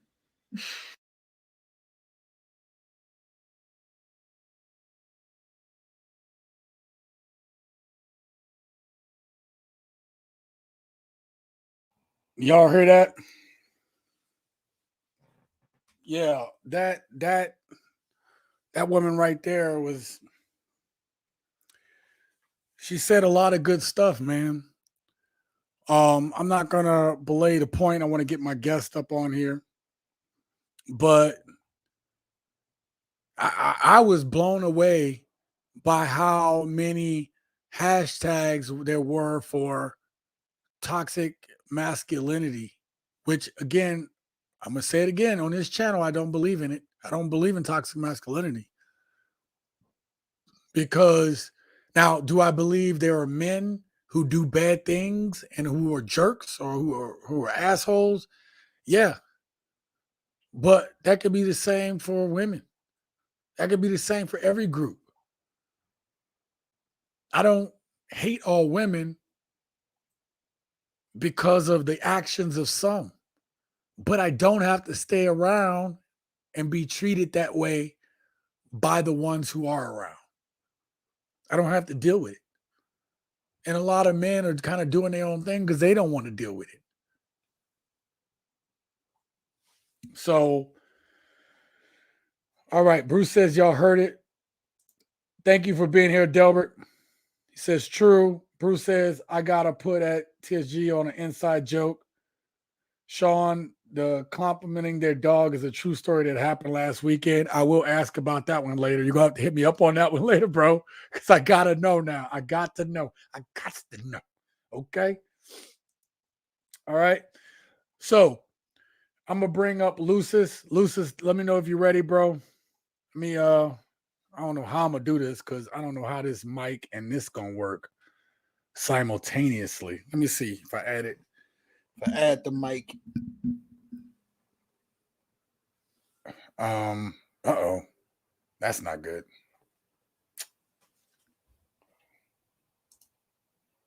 Okay. Here's the thing. It sounds weird to me right now. How's my sound right now to you guys? If it's weird, then I'm gonna just go ahead. You know what I'm gonna do? Just to make sure the sound is good, I'm gonna go with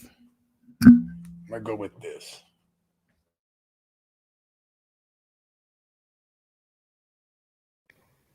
All right. Can you guys hear me? Oh, did y'all hear me? You said great. Oh, I just unplugged the mic. Did that work?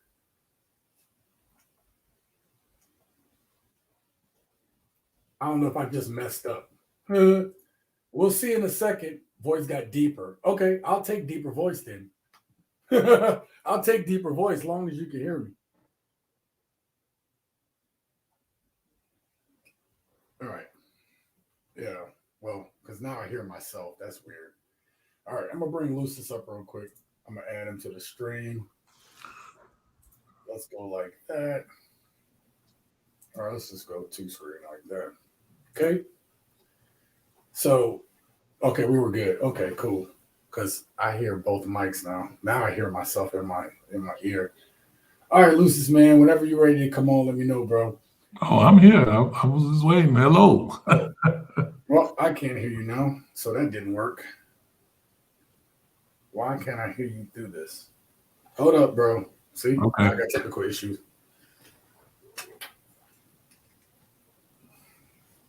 Hold up. I have to change my settings in the audio.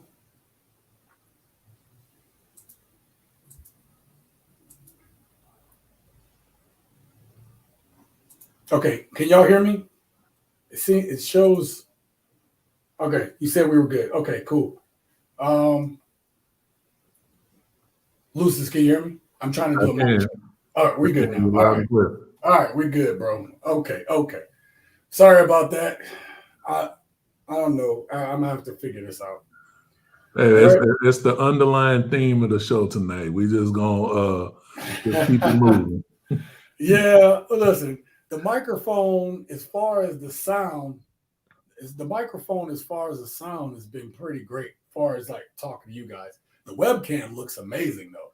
So I just bought this new webcam so that the picture was more clear than it has been.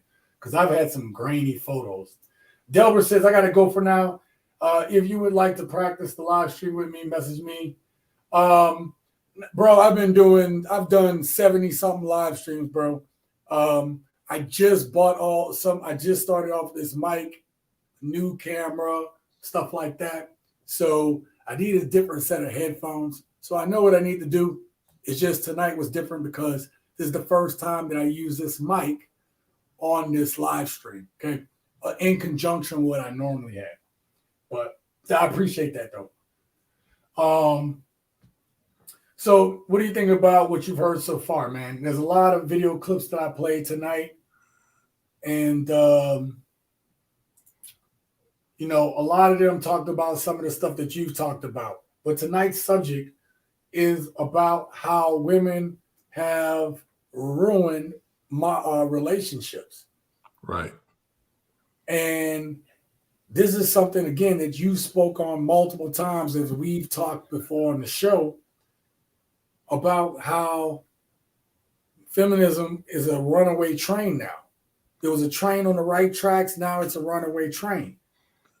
And women can't see how it's being used against both men and women.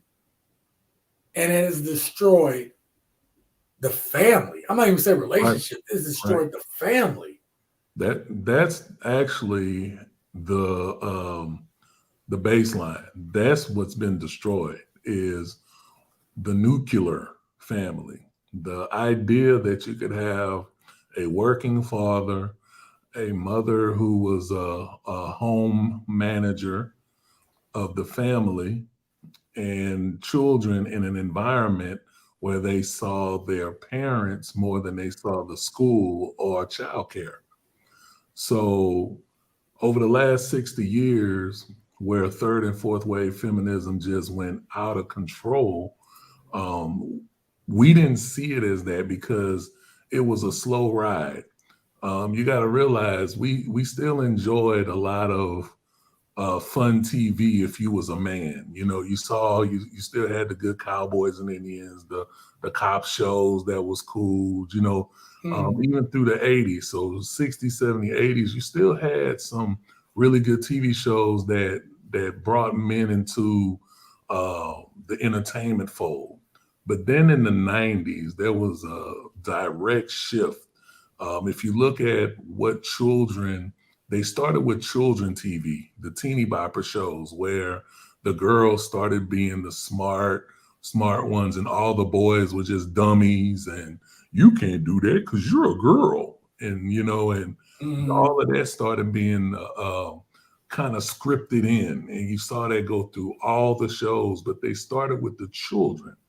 And you got to look at that because the 90s kids are the kids right now causing the most problems. They're the most lost. They're the most mentally, they have the most mental health issues. They're the ones that are at work having problems with stress and things of that nature. And it's because they don't have a system that a lot of us grew up with prior to the 90s where you saw your family.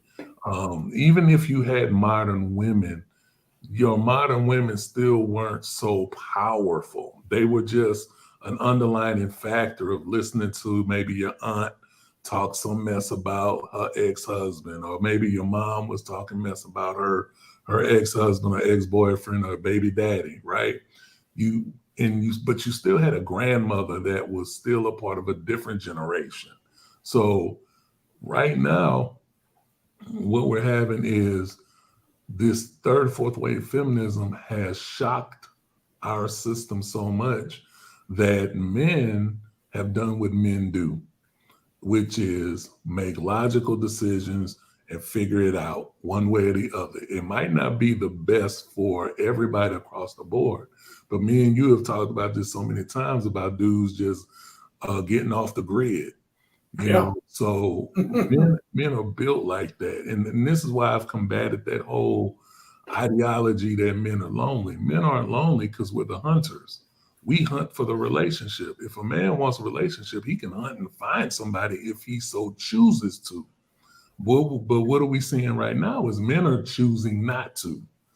Thusly, we're starting to have a huge population of women who don't have men available for their dating pool or marriage pool. And the women haven't realized till now, and your videos tonight have all backed this up. There is a strong contingency of women who are now starting to say, hey, this machine of feminism has ruined me.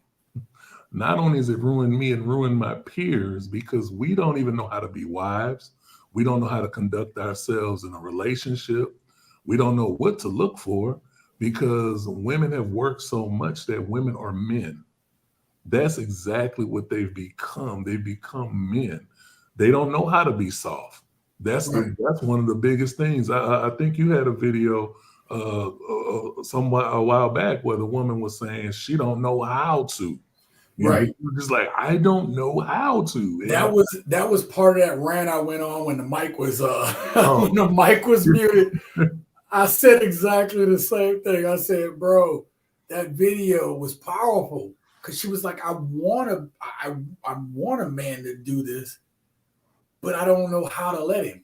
And when I was doing my research for tonight's live stream, you wouldn't believe how many of those videos I came across where women were saying the exact same thing. Yeah. That I want a man that, like, basically it was a whole bunch of videos with women saying, I want a masculine man, but as soon as he comes here, and it was all them dissing him off, right? Like, well, I'll accept it a little bit. Oh, you gotta go. Yeah. So it was like, that's what we're seeing. And so to bring it home, men are grabbing passports because you don't even have to, like, women are just naturally feminine in other places, you know, without trying. These women just naturally feminine because they were taught and raised to understand their power within their role. Because women get it twisted. They think that, oh, well, if I follow a man's lead, then I'm being weak or this, that, and the third. And it's like, no, the queen has the most moves on the board. The thing is that when we look at roles, and this is why it's really been one of those things where you have to understand that the women's suffrage movement that started in England, in Britain, that actually gave birth to feminism, it was a movement that was unnecessary. What you had was women that were disgruntled with their plight in life, meaning the men they wanted wasn't choosing them. See, that's not a new problem. No, it's not a new problem. So you had women that were unhappy with their lot, and they got with friends who were married to powerful men, whether they were politicians or they were kings of industry.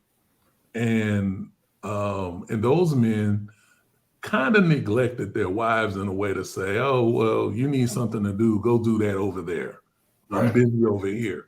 And that's how that became something, because then that little girls club started saying, well, we want to be a bigger girls club. We want to rival the gentlemen's club. We want to have a place at the table. And they really started doing that, but it didn't take off until you have to have a common enemy. Everything has to have a common enemy in these situations. Feminism, the common enemy initially was just to be equal. I want to have the right. I want to have the voice. I want the option to do so if I choose. Men didn't have a problem with that. Men never had a problem with that. Never.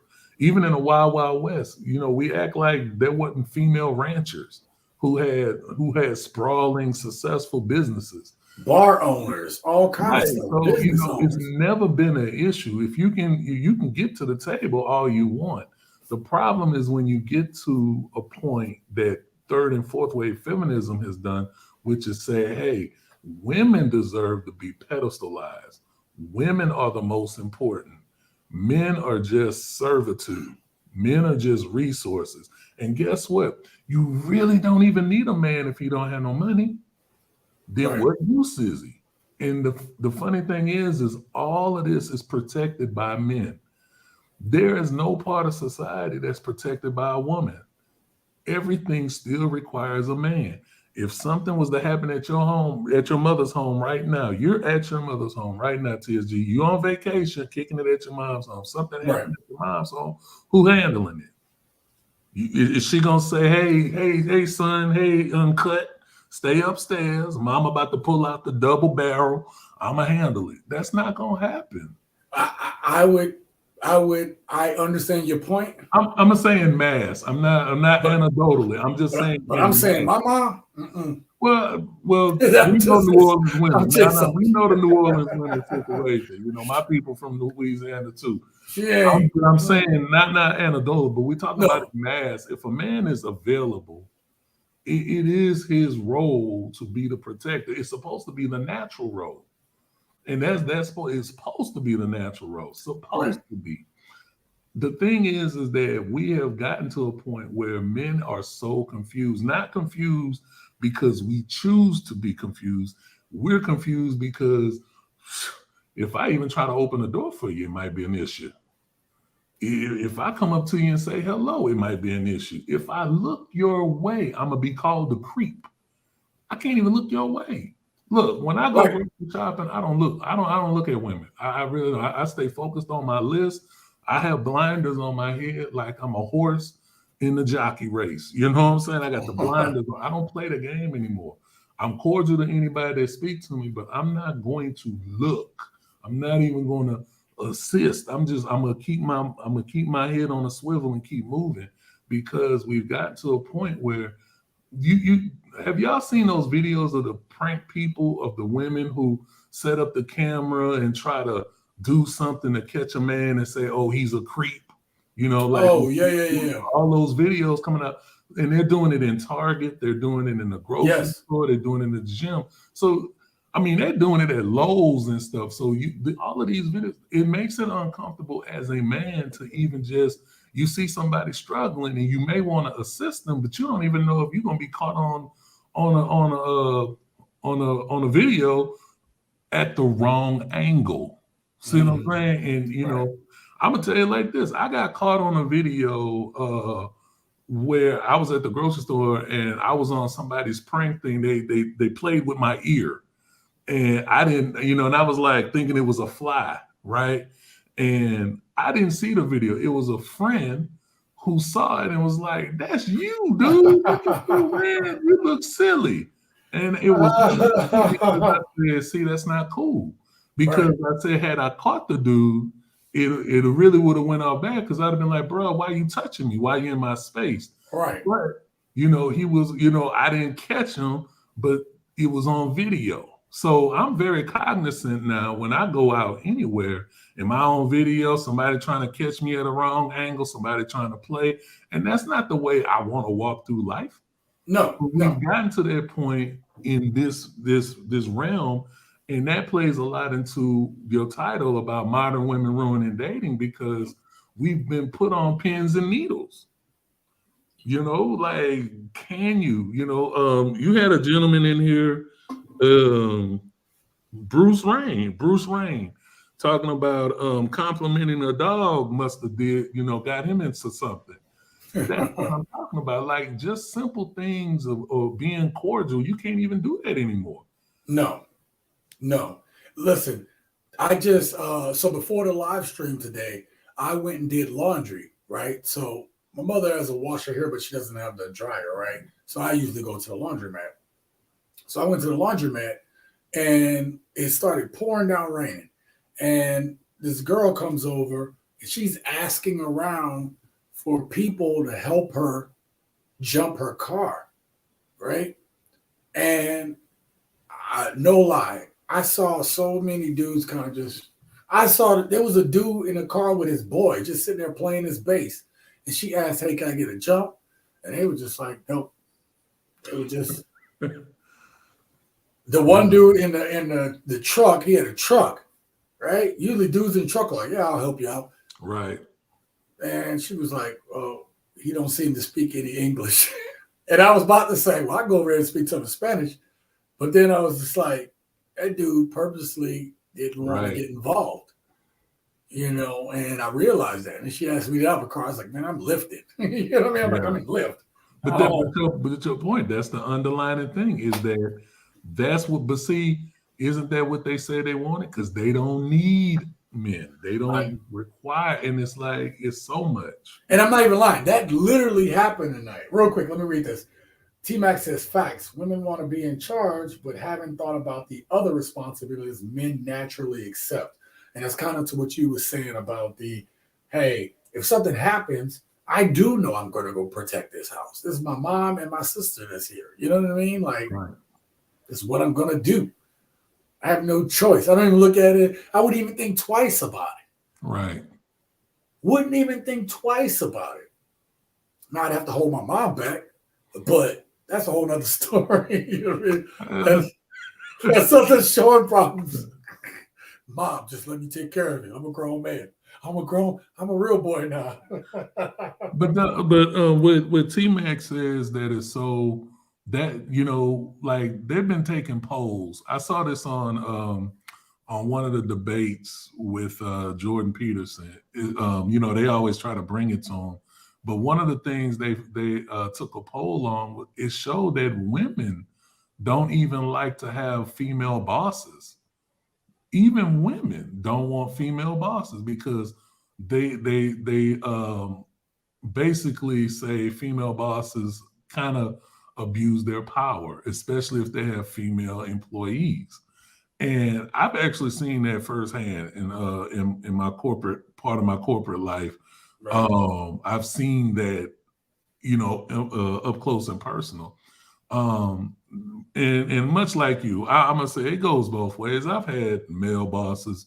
I've seen male leaders, abuse their authority as well. But I will say this, like if you see it from an emotional construct, women do a lot more damage emotionally to the subordinate than you get the other way around. But much to what T-Mac is saying is, what they say, with power comes responsibility. And a lot of times we are now suffering from female entitlement where women aren't held to be responsible or accountable. Our court system doesn't support that. Just living socially doesn't support that. We've seen women attack men. These videos are coming out. Are any charges ever pressed? When they try to press charges, what is the common thing you hear cops say when a woman attacks a dude? Oh man, she's a woman. Oh, she's a woman. You all right. She's a woman. You look like you all right to me. You look like you all right to me.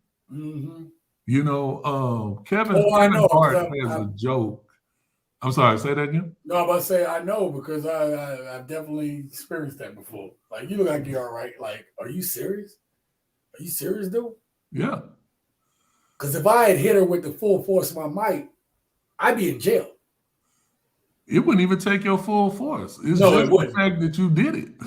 Right. Yeah. And I could have pulled off a glove, bro. Right. Because but because we've allowed it to really become commonplace, it's one of those things that we have just said, oh, we'll just deal with it. That's why, what I was about to say was that's why that Kevin Hart joke, when he talks about his wife his wife at the time, when Tory beat him up, right? Yeah, So yeah. Tory beats him up, and a cop comes, and the cop goes, "You want to press charges?" And he was like, "Man, why you asking me that? You better check her out." And the cop is looking at him going, "Bruh, she beat you up really bad. Do you want to press charges?" The reason that joke is funny, or was funny at the time, is because when does a cop ask a man, "Do you want to press charges?" That's why that was the joke. That was the punchline of the joke. Right. That's not commonplace. So when you don't have to hold 51% of the population accountable for anything, and you can have, I'm gonna be real funny right now, and you can have a woman that's 21 years old with 3 kids with twins in her stomach, claiming and demanding a high value man come to her rescue, and she's not good looking, she's overweight, all these other things. We have to say the audacity of that situation. Look, I've been on a good little subscriber climb at this point, right? This last week or two has been like amazing, right? Man, I put out that video, man, I lost like 1 or 2 people. Like, okay. I mean, what did I say was wrong in that video? You know what I mean? Like, if it was a dusty ass dude that had put a profile up, I would talk about it. But you know he getting slandered. You know there's no way if a dude had like a similar profile in reverse, right, that he could get away with that. Oh, hey, check it out. I'm a dad. I got 3 kids, but I got a baby mama who's pregnant with twins on the way. Well, I got 3 kids with my baby mama, and she got twins on the way. But I'm on here looking. I'm pretty decent and stuff like that. I'm not quite in shape, but I'm going to get in shape. All right. Mm-hmm. I ain't there yet, but I'm going to get my ass in shape. You best believe it. Okay. And then, and bonus points if, what she said, 6 feet. Bonus points if you thick in the right places. Yeah, you know, because I like them like that. You know, you got right. You know what I mean? Or you got to be pretty. Oh, that's it. Yeah, you know. And bonus points if you're really pretty, like 8, 9, or 10. I'm sorry. Let me get to these chats. Damn, where am I at? Mike says female bosses are too emotional, not logical. Yeah, there was something I wanted to say about that. The other thing, Mike, that we see is that female bosses will not be necessarily emotional. What they'll be is they'll be overcompensating for the fact that they're in that workplace and they have to prove themselves. So they like overly compensate for masculinity or for, you know what I mean, for that respect. Right. Yeah. So there's a dichotomy there too. You see where you're like, okay, damn, slow down. Why are you getting so aggressive? You know what I mean? Like, so they'll try to overcompensate to fit in, to say that they're doing something. You know what I mean? So you see that as well. Females are encouraged to sleep around like they think all men do, and then loses their mind when the wall approaches. Yeah, well, and I want to do, and I'm gonna come back to you, Lucis, because I want to bring it back to what the original subject is. So I don't want to get too far off, but I want to make sure I get to these comments. We talked about, or at least earlier in this program, and I don't know if I had volume when I talked about it. Who knows? At this point, I don't even know. But promiscuity is promoted as a part of masculinity and freedom. And I think I made a statement talking about there's a cost to it. Actually, must have been my last video. Yeah, it was my last video with the woman with the 3 kids and the 2 in her stomach. But there's a cost to promiscuity. And again, there are some Pookies and Ray Rays who don't give a care about their promiscuity. But for a regular man or a good man or, you know, whatever you want to call him, like a man that's doing what he's supposed to do, we understand the consequences of promiscuity. And I think you kind of said something toward that too, Lucis, just a little bit ago. Yeah. Right? Yeah. And lose their mind when the wall approaches. So that goes into the dating part, right? Because I want to make sure I brought that up too, is where women put a emphasis on having a family, finding a good man that's going to be able to be a good provider, and then doing that at an early point, because good or bad, men love to be around young, beautiful women. So if you wait until the wall approaches and you've been ran through by Chad, Tyrone, Pookie, and Ray Ray, you've lost your sexual market value to most men. Right. A man wants to know that what you have, your cookie, and not just the cookie, but your whole being belongs to him, which is why what Lucy said earlier, right? A man will protect his family, or even in that video, a man will go to great lengths. That the sister said this.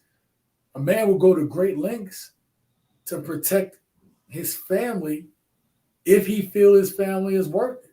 If he feels he's got, you know what I mean? If he feels there's something to protect, right? I would even say the more virtuous the woman, the more protective that man is going to be of that woman from the outside forces that may try to do her harm.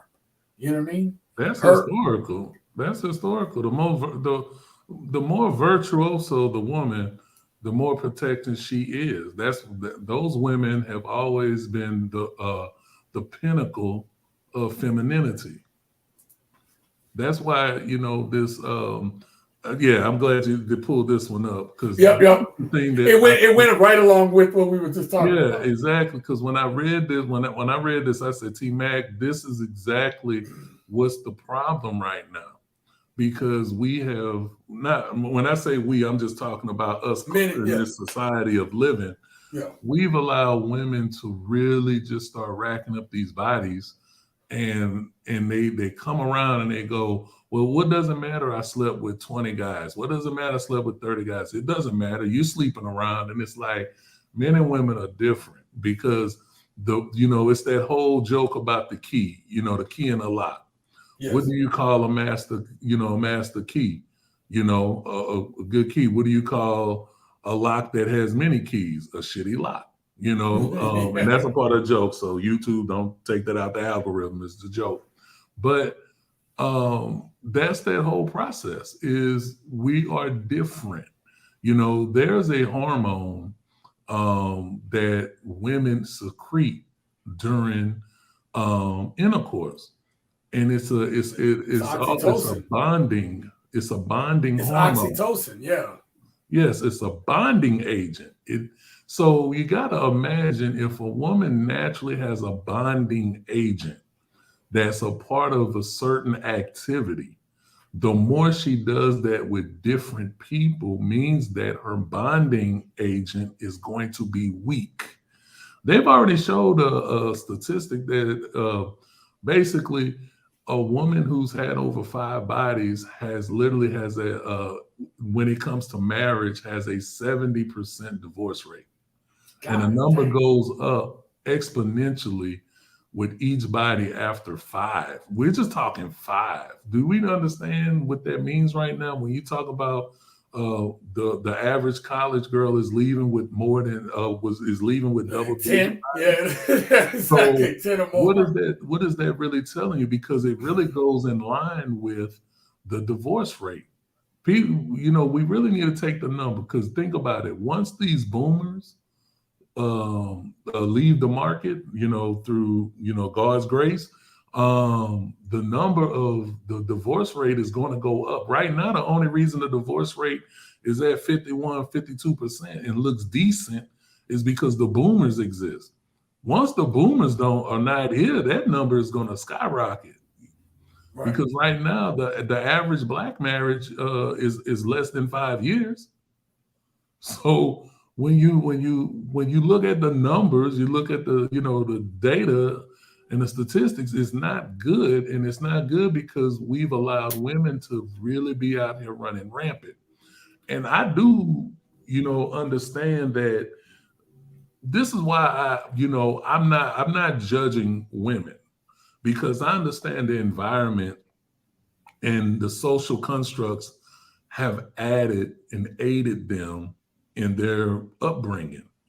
My question is, if you are a woman right now and you don't want to go down the path of loneliness and psych meds and loving a dog and a cat more than people, I have to question you if you're not going to take the opportunity to really come to spaces and therapy and say, hey, how do I get along with a man?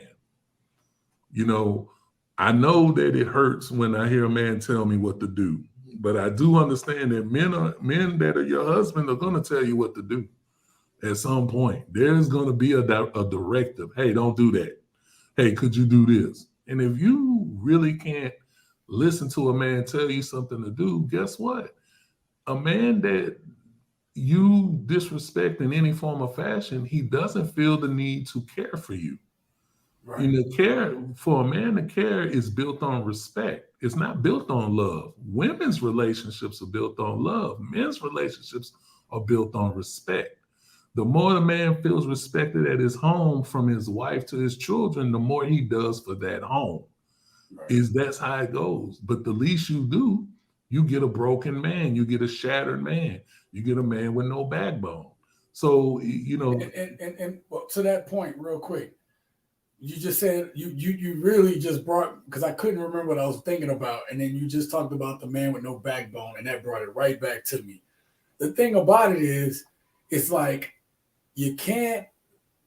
women can't soften themselves because they're scared to relinquish freedom, let's call it that, to men. But then when they get men that they have some level of control over, they don't respect them, and they end up getting rid of them anyway. So it's like it's when those people in the videos that I played earlier talk about the effects of modern day feminism on relationships, on marriage, on society, who does it benefit? We know it doesn't benefit. It's not benefiting the families, because the family systems are being broken, right? I can tell you it benefits. But hold on. But I know what you're about to say.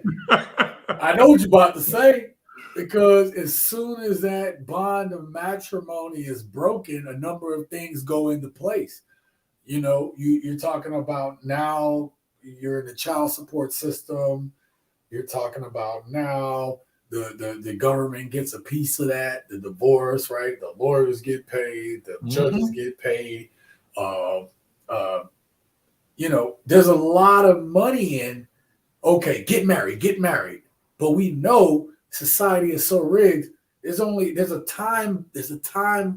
stopwatch on when it's going to happen.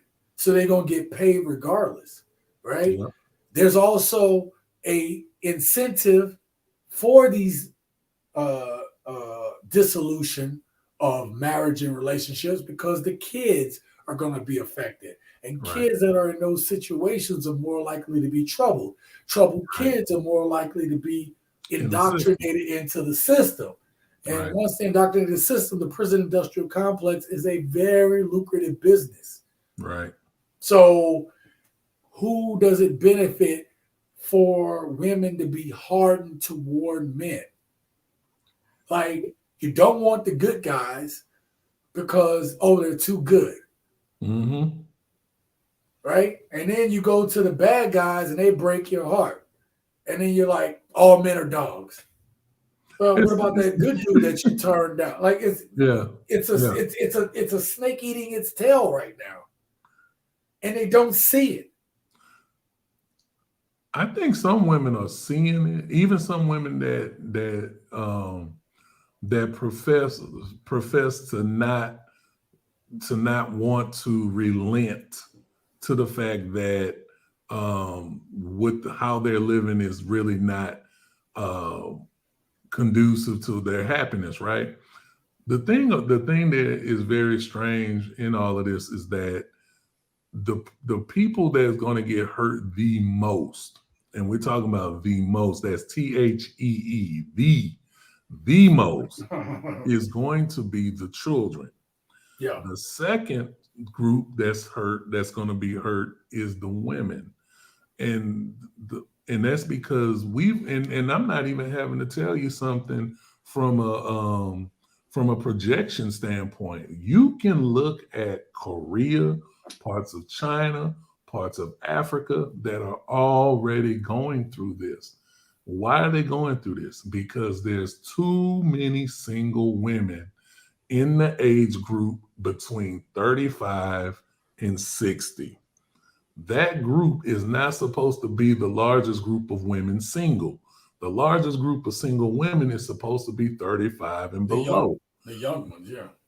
And so because now we literally have 35 to 60 being this huge influx of single women, the problem is these women are forced to work because unfortunately, what did they do? They decided to put so much energy into getting degrees, they have to get something out of it. It's almost like, you know, it's the game they're playing with themselves to say, I done did all of this. I need to have something come out of it. And last week, King and Dreams made this point, and I had to say over this week, thinking about it, and I've added it to my own intellect, is women have married their degrees. They've married their careers. And that's another thing that's happened is because they've put careers before family and careers before vetting a husband, which one of your videos talked about. That is true. The woman that said, my mom fell into that trap. Right, That's yes. true. Because I want to explain something real quick that's funny. Is people say they broke up the family to get more taxation in the system. That's not necessarily true, because you got to look at a lot of times when this first happened, women weren't making enough money to even be taxed like that. It wasn't that, but the underlying of it was the fact that down the road, you were going to start having more women in the workplace throughout all the levels. Well, I talked about that earlier in my initial monologue. Where I'm sorry, I missed it. I'm sorry. Yeah, no, it's fine. I talked about that in my initial monologue because I actually, before I did this live stream, I looked at GDP, and I looked at GDP all the way back to 1930, and it went up by small clips, you know, like $500 billion, whatever, and then it started going about 2 trillion a year. So what then I started hyper focusing on after the women's liberation movement, somewhere around the 60s, right? Then you got to 80s where women really started getting introduced to the workforce. Ironically, Lucis, you would not believe this. My mom watches a whole bunch of old ass movies, and I heard Dolly Parton's voice, went and peeked at the TV. She was watching 9 to 5. Not even making this up. But we talked about that on that one live stream. Right. So that was them starting to break the barrier to try to get into corporate. So then you had to look, then I had to look at 1980 to 2000. And I capped at 2000, even though if you go past 2000, you see GDP then like skyrocketed. But I stopped there because that's when the internet was really starting to be prominent. So you can't go, I mean, you can look at it and say whatever, but you have to look at 1980 to 2000. Right. And then you started seeing the GDP was going up. That's when you started seeing the GDP going up more and more. Now, I didn't get too crazy until post 2000, but now you have women fully integrated. But it's hard to kind of talk about post 2000 because we still haven't figured out how the internet is, social media. We know social media is a big problem, but what I'm saying is it's hard to quantify that because of what the internet brought to the market. Right. See what I'm saying? But when you look at 1980 to 2000, GDP was moving at a different rate than it had any time in this country's existence. And especially post 1980, you started seeing it more do these jumps in 1990 all the way up to the 2000s. Right. So, bro, I did a lot of research before I did this. I was like, oh, it's very interesting, man. I didn't see that. You know what I mean? So, man, that's why that's what I talk about. Like, you know, I know You know, when I first started coming on as a guest, you know, what I was always talking about was the history. I was always bringing in the histrionics because a lot of times, even right now, when we're talking about this problem didn't just peek from behind a trash can or a tree and went boo. Feminism, it didn't just do that. It didn't just jump. It has been a routine for decades. But for us in America, as Black men, you know, I'm gonna speak for this from a Black male perspective. Our pain of communities, really, the decline was right there in the 60s. Literally, at the time we were doing the civil rights movement, we were doing the decline of the Black family at the same time. And it's really weird because why should that have been the case when we were fighting for civil rights as a community? But the underbelly of the community, women were getting a freedom from the Black man. You know, the whole situation of, hey, I can get on welfare and get child support and all of these benefits. And the caveat was a Black man couldn't live in the home, right?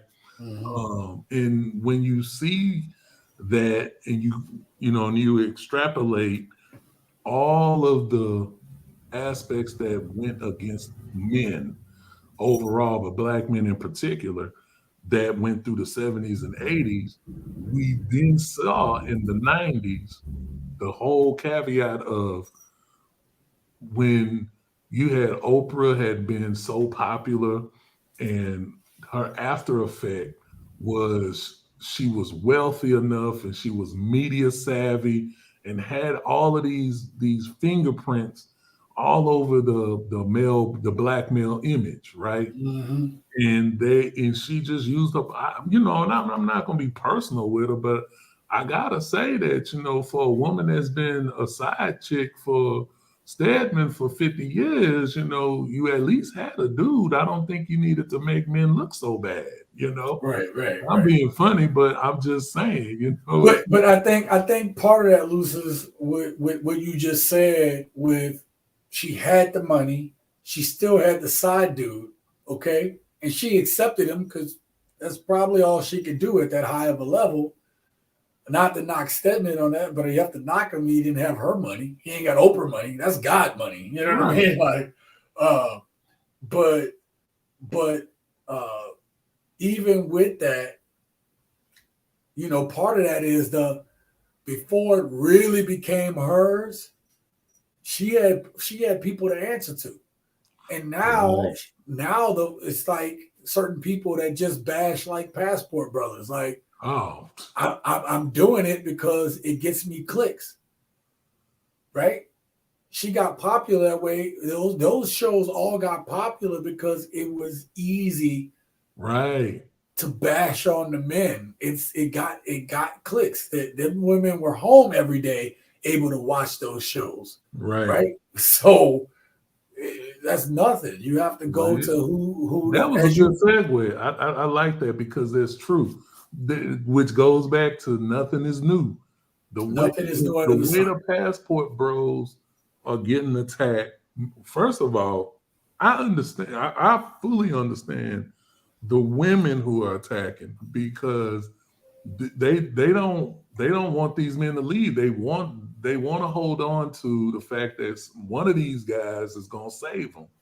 What I don't understand is the men who are attacking the Passport Bros. That's just odd because, Anton, I think his name is Anton from the show, he made a comment that I found to be so disrespectful when he was basically saying, Passport Brothers are these suckers who don't have game, they can't get nobody here. But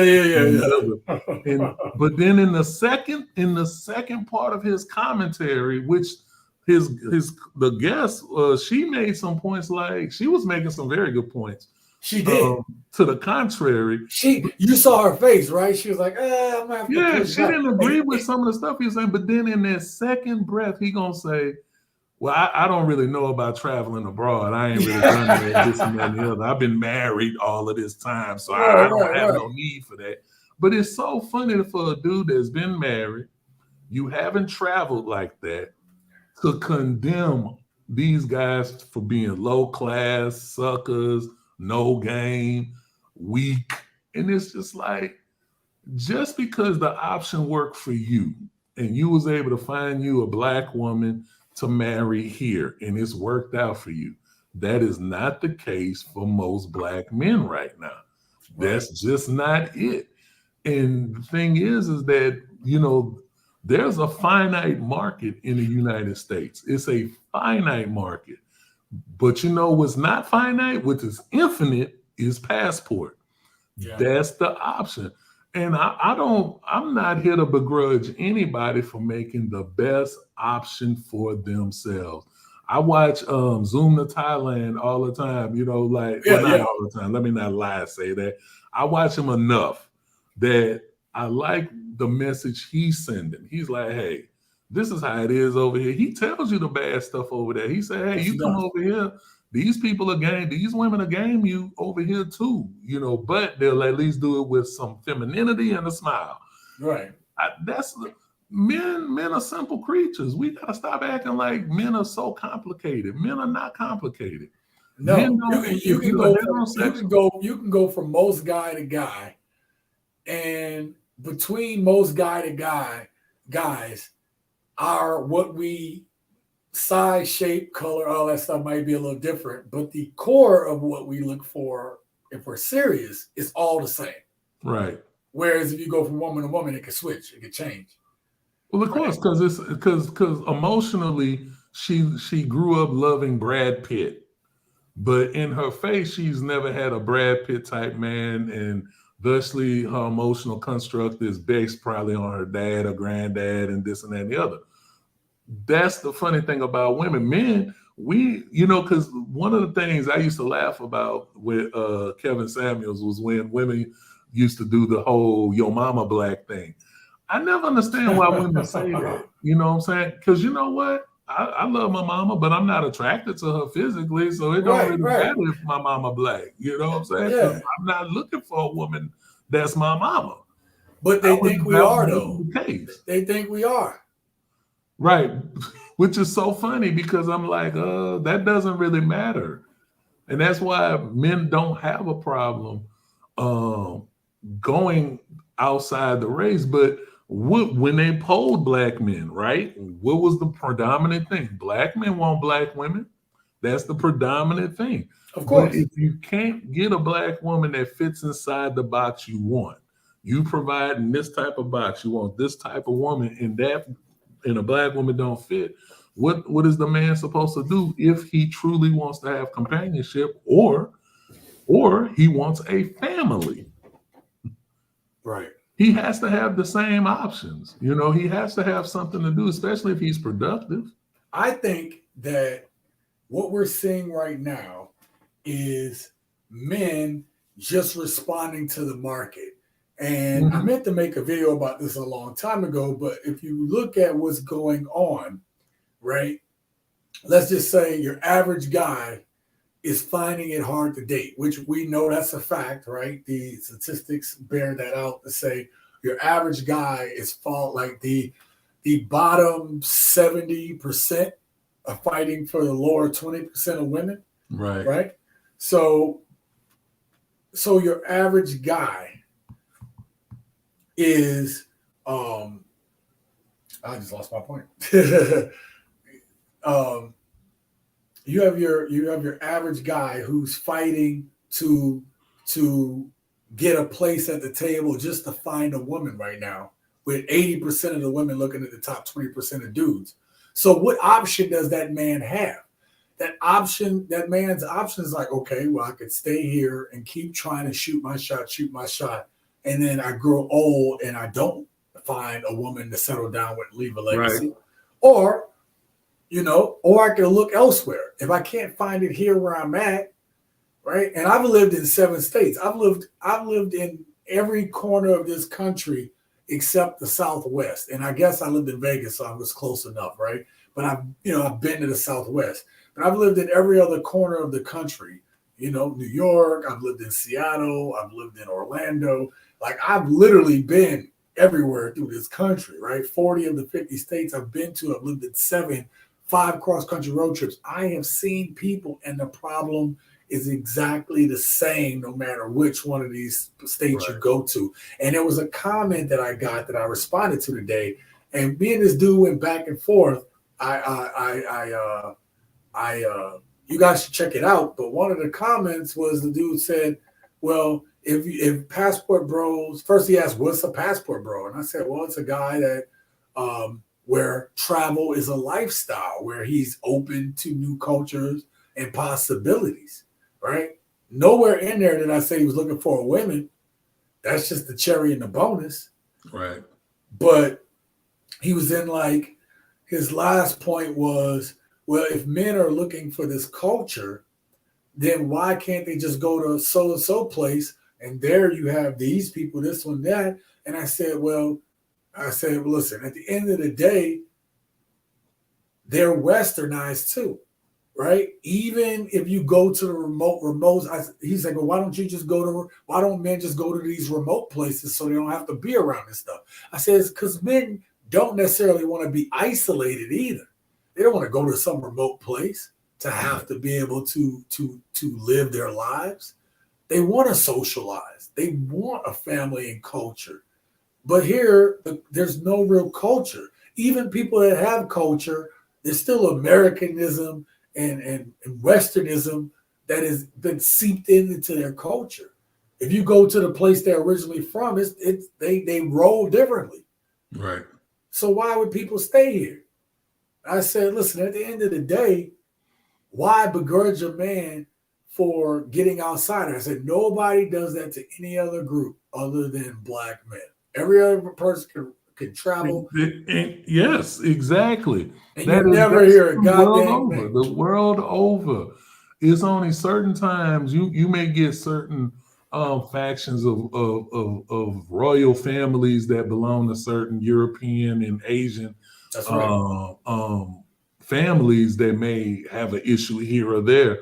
But for most part, a man getting the best option for himself is not vilified. It's only vilified right here in the United States for the black man. It's like, you're vilified if you don't pick. But this is the funny thing. Black men overwhelmingly, or not overwhelmingly, but there are more black men married in the United States than there are black women married. But of that, 80% of black men are married to black women. But the problem is coming up where, when you look at the ugly elephant in the room, the average black marriage is 5 years or less. The average right now is 5 years or less. Who wants to get married for 5 freaking years? That's the problem. Like, women are not really focusing on that aspect either. You have to be of some value for the man to say, I'm going to tough this out. Marriage has never been this thing where we start making it Disney. You gotta be happy. It's supposed to be happily ever after. No, happiness is going to be in there. But the biggest part of happiness is self-happiness. It's not about the man making you happy, and it's not about you making a man happy. If you do the basics of a relationship, the man is to care for the woman loves the man, the woman respects the man, men naturally are respectful because we operate in respect. Like me and you talking right now is out of respect. If it was some disrespect, it would be contentious right now. Absolutely. So we operate that way, and we always want. That's why when we made when you did the show with the mother and her son going against the stepfather and her husband, why was that so funny? It was funny and sad. It's sad. All at the same time, because you could see the disrespect outright and open, but you saw a man openly trying to care for his wife, who said, you're going to be out before my son. And a son that's 29 saying, this is my mama stuff. And Right. it's just like, this is crazy. And so when he finally gets out of the house, right, with that in his head, and he's gonna pick a woman just like her because he's not gonna have Yes, a level of masculinity, and he's gonna be in that same position that dude was in. he is. And and it's gonna be some years that go by before he feels the pain that his stepfather had felt in that moment when he was like, say, I'm just trying to get you to understand that you need to man up.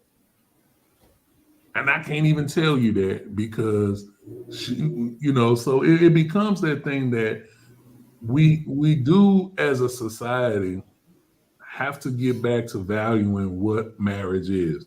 Marriage cannot be this come up. I think T Mac had mentioned that, I'm sorry, Mike, talking about marriage is like a launching pad for most women. Yes, a disposable launching pad. That really made me think when that popped up, and I saw it because I said women are treating marriage as disposable. When you have almost 90% of divorces being initiated by women, that's telling you something like the low grade respect you have for the fact that you got married, and you're like, oh, it's over with.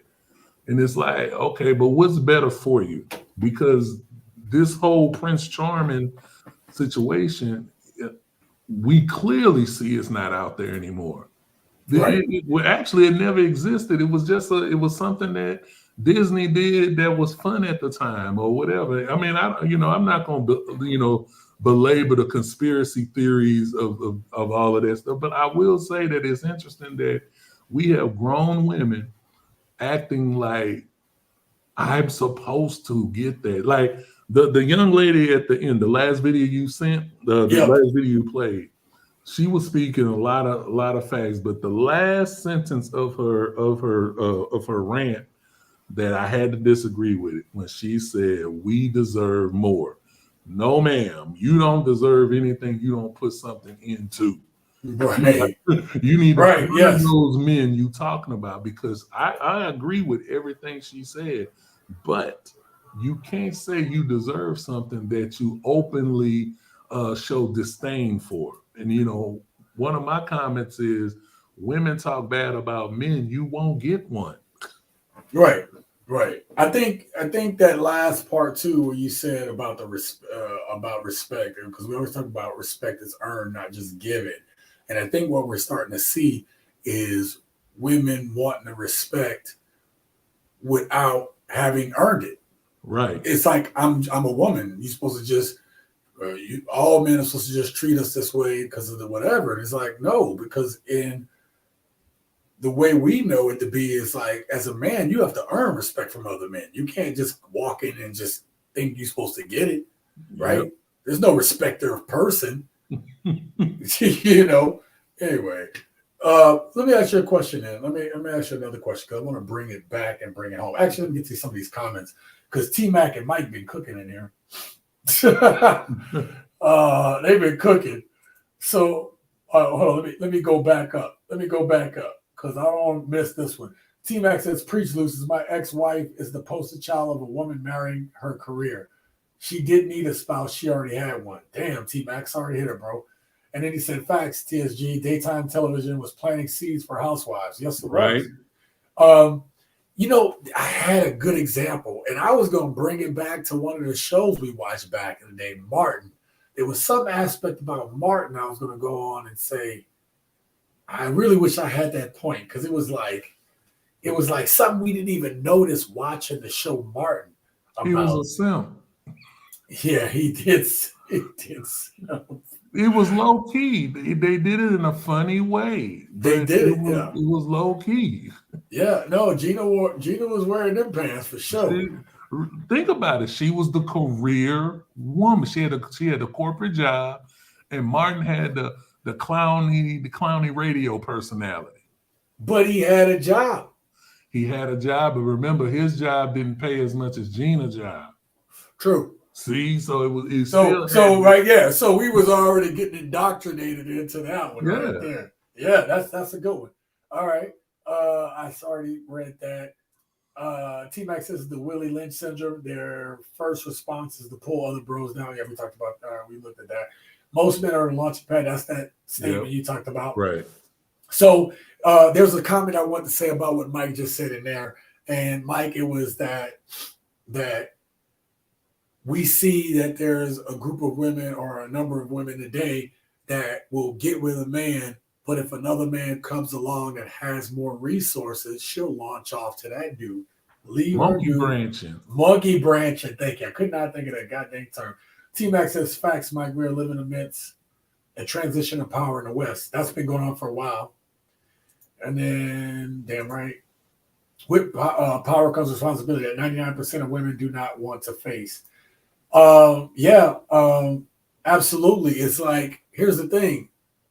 Okay, say us men relinquish control, but we do, and I talked about this earlier, you relinquish that control, which it's against our nature in the first place. And second of all, we relinquish that power, and that be the dudes you don't respect anyway. So it's like, make up your damn mind. You know what I mean?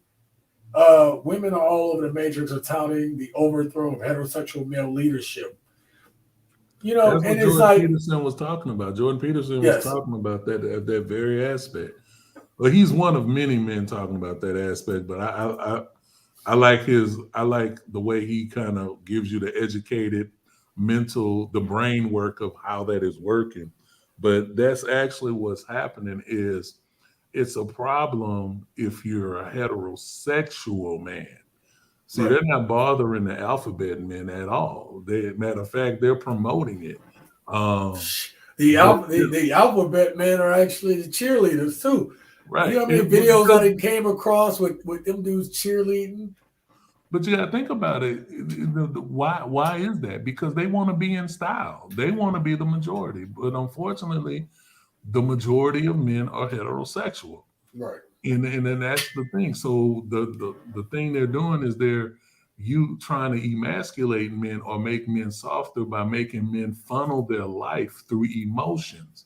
What happened in the workplace? What are the ultimate issues that started creeping up in the workplace as we started having more women in the workplace?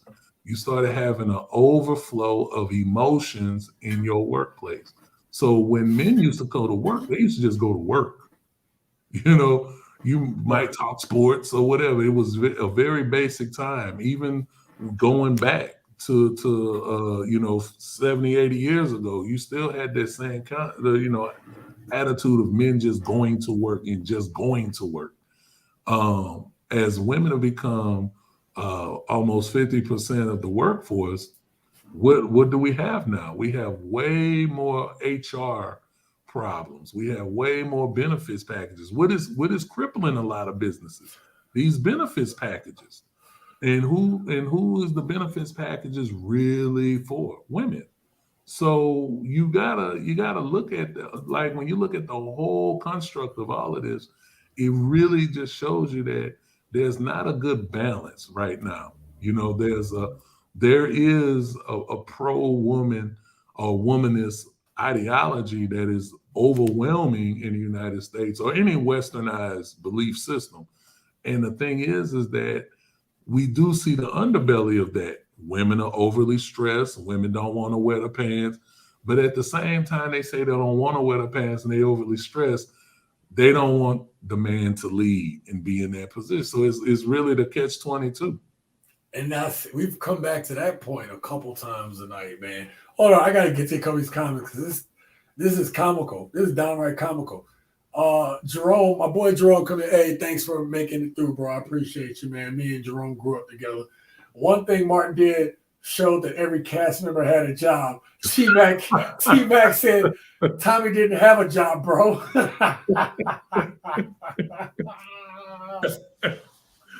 Oh, that's funny. Tommy, you ain't got no job. Tommy ain't got no job. A lot of shows had simps now that I think about it. And that was kind of one of the T-Mac. I didn't kind of get to my central idea about it. But I was trying to say that. Oh, I remember. It wasn't Martin I was trying to talk about. I was trying to talk about Family Matters. Lucis said something about all the dudes in the show started being clowns and the women started being smarter. Right. And, you had Family Matters where Reginald Val Johnson, he thought that, hey, this is a good opportunity. We can bring back another family show like you had Good Times back in the day and stuff like that. He thought, hey, this would be a good thing that we could have with the family. The producers pushed Urkel on us, and not taken away. Urkel was funny. You know what I mean? Like, there was some really good moments with Urkel, but it took away from what they originally wanted that show to be.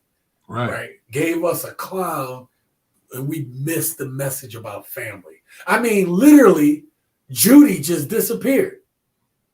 Now, I'm glad you said that. Family Matters did something. Remember, because Reginald Van Johnson's cop dad character he played, he had if you watch the earlier earlier seasons, he had a very very James Evans type quality. But his character over the years became a simpy clown. Over the years, the son went from being a good athlete, student, to being a knucklehead, a little bit. Not a bad knucklehead, but a knucklehead enough. Yeah, he was solid when he first started. When he first started, he was solid. And then they made him where he was having, he's the stupid son now. Yeah, he became, and then look, not only is he a stupid son, remember his best friend was Waldo. He was a dummy. Yeah. He was straight off the rip. So you saw they were implanting this stuff, and they used the guise of entertainment, but it worked. You ever hear that though? You ever hear old boy talk now? Well, Waldo, I've seen Waldo in interviews. He's very not Waldo. I'm talking about McCrary. Oh, McQuarrie. What's his name? Yeah, Darius McQuarrie. Darius McCrary. You ever hear him talk now? He a G with it. He I think he was on Vlad TV and stuff like that. He talked about some of those issues that came up. A number. Yeah, but because he was reading a script, he was working. Yeah. He couldn't just be like, "Hey, I don't want to do this." They write him off the show. Right. Them people were trying to keep their jobs. I mean, think about it with Good Times. Look what happened to James Amos. Why did they write off his character? Because when they said, "Hey, we want JJ to be more of a buffoon, we need him to do this," and James like, "Nah, man, this show is about a struggling family where they're gonna put the kids through and they're gonna be successful." Right. They said nope, and they killed him off the show. Yep. So that was part of my point to this discussion tonight, right? Part of my discussion tonight wasn't necessarily talking about Passport Bros. It was really just to get to the point that you could see the systematic deconstruction of the family values, right? You can see it. You saw, we got to see the money aspect of it. We got to see how the disrespect came into play, right? How that came, this agenda where the men were buffoons, the women were better, and we fell for it hook, line, and sinker under the guise of trying to show stronger women, right? Instead of saying, hey, you can still have a strong woman without diminishing that man to do it. You know what I mean? Because even there's many kings that came through the years, and they queen were strong women, but they had that empathy to reach out to the people, to be there for the people and stuff like that. So it's sad, man, and we're living. Well, I just think if you putting the spotlight on it is necessary, because it would be wrong for us to just kind of just keep sweeping this under the rug, because that's what it's been allowed to. Let's understand, men have only had this space, like as a collective, strongly since 2019, 2020. We still new into this. Yeah. Men are still struggling to have we actually have shows that we can watch with men talking. It's just right. It's still a new concept. And as the late great Kevin Samuels was saying, men, you know, I know he was speaking for black men, but he was also speaking for all men, saying, hey, we need to get our image back, meaning we need to make sure that we are speaking the truth, that so women and other men say, you know what, that don't sound so strange. Because anytime a man that has backbone speaks up right now, it's so strange. It's like, oh my God. He's Just toxic. like Andrew Tate. Like He's toxic. Huh? He's toxic. Yeah, he's toxic. They're like, oh, he's a horrible guy. You mean he's a horrible guy for telling the truth about how men actually are supposed to operate and how men have operated prior to feminism taking over? Are you serious? Because I don't think a lot of the people that's speaking right now, they couldn't handle living 70 years ago going backwards. They wouldn't have made it because there wasn't this whole thing about being soft, you know, and if you were soft, you was pushed towards the women. Why? Because they were supposed to nurture. And that's one thing that we're seeing right now with a lot of women. We talk about a lot of women are out here operating in their marriage of their careers, is that they're not soft. So if you have a child as a woman, where does your child supposed to get that nurturing spirit from?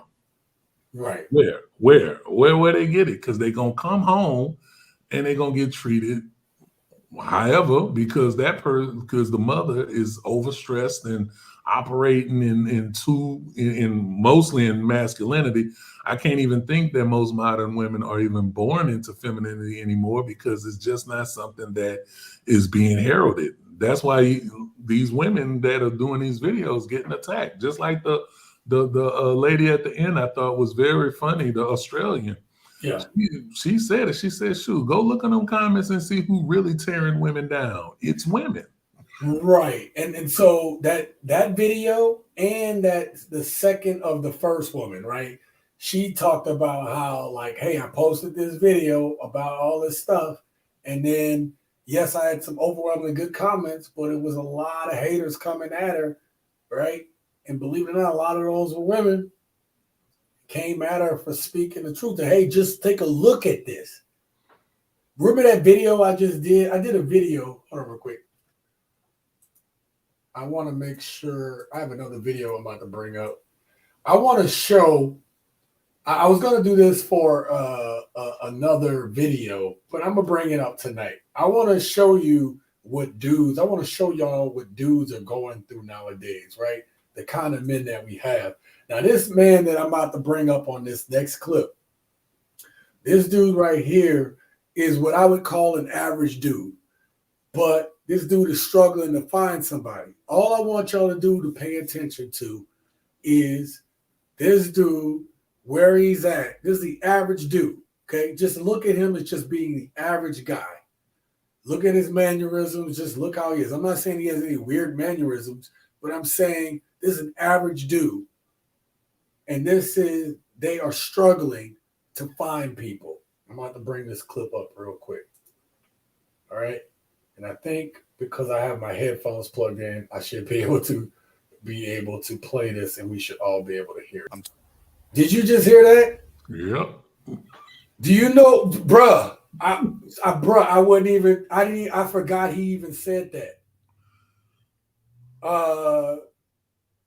Do you want to drop, or I'll just talk to you? I thought I needed to drop for you to do. No. We're gonna get back to this point. I wanted to bring this up because I want to know your thoughts on this. Bro, like, just hear the first opening thing he said. I've never really had a girlfriend. My research in doing these videos, you know how many people have come across, and the statistics bear it out. We already know that 30% of these younger guys have never been with a woman, right? And this dude, look, he's not dressed bad. That's the colors. He got the right colors for the right stuff. Blazer, right? I mean, he's a redhead. That probably hurt him. You know, they ain't got no souls. I mean, I'm just playing. That's an old joke. But I'm going to play it again so y'all can hear this. He can't seal the deal. He can't even seal the deal. Anyway. Settings. That's just. Bro, Lucis, what you think so far, bro? I think this is a young man that has not had a good social hasn't been socialized well. Let me say it like that. I don't think he's been socialized well. Yeah. Yeah. Yeah. No, no. Like, but here's the thing. This is common though. Right. Like these No, guys, I agree with you. these guys are socially awkward right now. Yes. Yes, that's true. And part of that socialization that would help them is being around masculine dudes. The way we played when we was kids, the way we came up, we promoted masculinity within each other naturally. And it's not natural to these young dudes. It's not. Let's finish listening. Not my thing. Yeah. I'm a person who likes going to the movies or going to like Borders and reading a book. So who the hell he gonna meet at Borders right now? Like the type of women that he gonna meet at Borders is gonna look at him and say, I can do better. I'm educated. But Right. actually, got to think about it. Not only is that the case, he's not going to meet anybody at Borders because he's socially awkward. He's going Right. to come off as a creep to them. Yes, he is. Yes, he is. Even though he's in a place showing that, hey, I have a little intellect. I want to, Right. you know, I'm learned, not good enough, right? And then he just said he don't go to clubs or bars, so he don't have those social interactions, right? Not the way most people are used to seeing them. This is a normal dude. I want y'all to really realize what I'm trying to get across right now. This is your average guy right now. Young guy. All right? Let's keep going. Or just going on a walk or something like that. Listen, he told him you got to develop some swag. So you get lambasted. I think we talked about this. So the guys that got some swag can maybe get a girl. Now, if you talk to my boy QB Passport Flexing, QB over there, QB said you cannot manufacture attraction. He doesn't, I'm just telling you his philosophy. A woman is attracted to you or not. Like, he doesn't believe game. Like, if you use game and a woman isn't attracted to you, then It doesn't work. That's right. It's right. You can't force attraction. Actually, I suggest you guys go check out QB's channel. He's actually going to come out with a video soon where he's actually going to critique this dude who's supposedly a dating coach. And this dude was doing cold pickups. I can't wait till that video comes out. I might talk to him and see if I can do a critique of what he talked about. You know what I mean? What he showed us. Or maybe we could talk about it in another live stream. That might be good. Let's talk about it on a live stream. But he's telling him you got to develop swag. How does he develop swag? Like, in this young man's mind, like a lot of young men, it's like, wait, I did well in school. I carry myself well. I'm dressed well. Why is that not enough? I could be a provider. That can I speak? Or Good job, please, man. That's what I want us to break this down. I've never seen this clip, so I'm kind of hesitant about what is Steve about to say to this young man. But yeah. The thing that is already wrong with this, and I'm saying wrong, my opinion is wrong with this, is to say you don't have any swag. First and foremost, That's funny. that has always been the issue. We keep real quick. Thank you, OW504. Thank you for being here. Go ahead, man. Go ahead. Is that we keep telling men that being productive, solid men is not enough. Right. That's exactly what he told him. He was just like, it's not good enough for you to be a solid man. Like, listen, I don't know fully all about him, but what I'm saying is he checks boxes. I'm not saying about the height and stuff and attraction. I'm saying as far as developing as a young man, he seems to be checking certain boxes. He's even checked the feminine boxes. He likes to go on walks and go to the movies and like the things he likes to do. See, and that's the social programming. Damn. That's the social program, because he is in his effeminate energy most of the time. Yeah. But we know we're checking him out. We see he passes the eyeball test. He look well groomed. He has his hair. He has on a nice little suit. Yep. And you look at him. He's standing straight up. He's not hunched over like He's not hunched over, yeah. He's well spoken. He doesn't sound like he has a problem saying hello. But I get what Steve is saying when he say he ain't got no swag, because I'm here fighting for this aspect. We have to really think about downgrading what a solid man. We talked about this, right? We've talked about vetting men, vetting women. If at the end of the day, a woman is vetting a man and she gets this guy, you know, he clearly has low mileage on him. You can't say this is a guy that's been knocking down 304s and stuff. Right. And he has a very straight, like straight A personality, right? And we say, well, that's not good enough, because you know what? He just doesn't give me that Future vibe. He doesn't give me that Drake vibe. He doesn't give me the Lil Wayne vibe. And also women are attracted to guys who can get girls. Right? I've heard women say that. I was looking through some videos, and I think it's Complicated channel, and women were talking about, like, they talk about guys. If the guy has too many body count, too high of a body count, he's a dog. However, your girl want to know that other women are attracted to that dude. Yeah. Right? Because it's like, well, then it's a prize for a woman, right? I got the dude that was able to get a lot of girls. This dude does not fall into that category. I'm sorry, I cut you off. Let me play it though, because I want to see. I'm about to show you what Steve about to give him the swag talk here.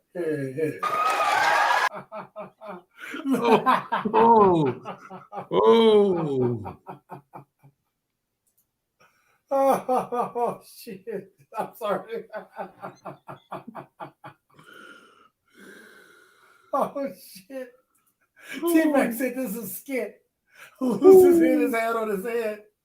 Dro said, what Steve said, ain't gonna hold water in the streets. Facts, son. Mike was like, shake my head. Mike was like, women are so good, they love to be a part of a group. T-Mac said this is a skit. Mike says, sorry. Cringy. It was cringy. Oh my God. Hey man. Go ahead, man. Go ahead. I'll let you go on this one, bro. I'll let you floss on this. I don't even know where to start, man. That is one. Steve's advice was horrible. That was horrible. Terrible advice. That to me, I mean, hold on. I'll cook. I'll let you get your thoughts together. Look, man, listen. Look, my point was this.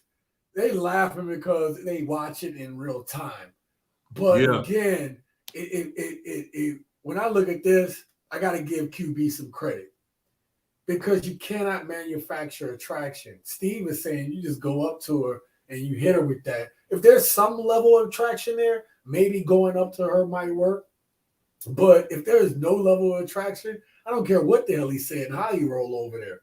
You know what I mean? There's got to be some level of attraction in order for her to be attracted. Or he better be like, my name is Thurston Howard III, and my yacht, my Bentley is outside. Right. But you ain't, you wouldn't know nothing about that, and just walk clean off or something. Man, look. It was. You know what you said? That's funny. Is have you seen a thing where it's like Morris Chestnut or Samar Morris on one side, and it's the Eddie Murphy Clump character on the other side, and it says it's talking about when a handsome man and an ugly man say the same thing, a woman alike will give the guy they like the opportunity, but the other dude, he's creepy, he's this, he's horrible. Yeah, that's the thing that I have to agree with. You cannot manufacture attraction with a woman. That is not how that goes. They have to. How many times have you seen all the studies the polls and the it's complicated out there. They walk up to women. Yes. And then you look at the clinical psychology behind it. It says women know what they want to do to a man from when they see them. They already know. And yeah, that was some of the first advice that I got from my aunt when I was a teenager. She said, she literally told me, she said, a woman knows how far she wants to go with you from when she meets you. She knows, right? And so now she may be wanting to get to know you, but as far as attraction, that she'll project in her head what she can see with you. Exactly. And so here it is. Steve gave this dude advice to basically, man. Look, and then Jerome, let me go with Jerome said. Jerome said every one of those women in the audience are laughing at him. Absolutely. They're cringing too. Look at this. Hold on, let me put this buck on the screen real quick. Because can y'all see my little cursor?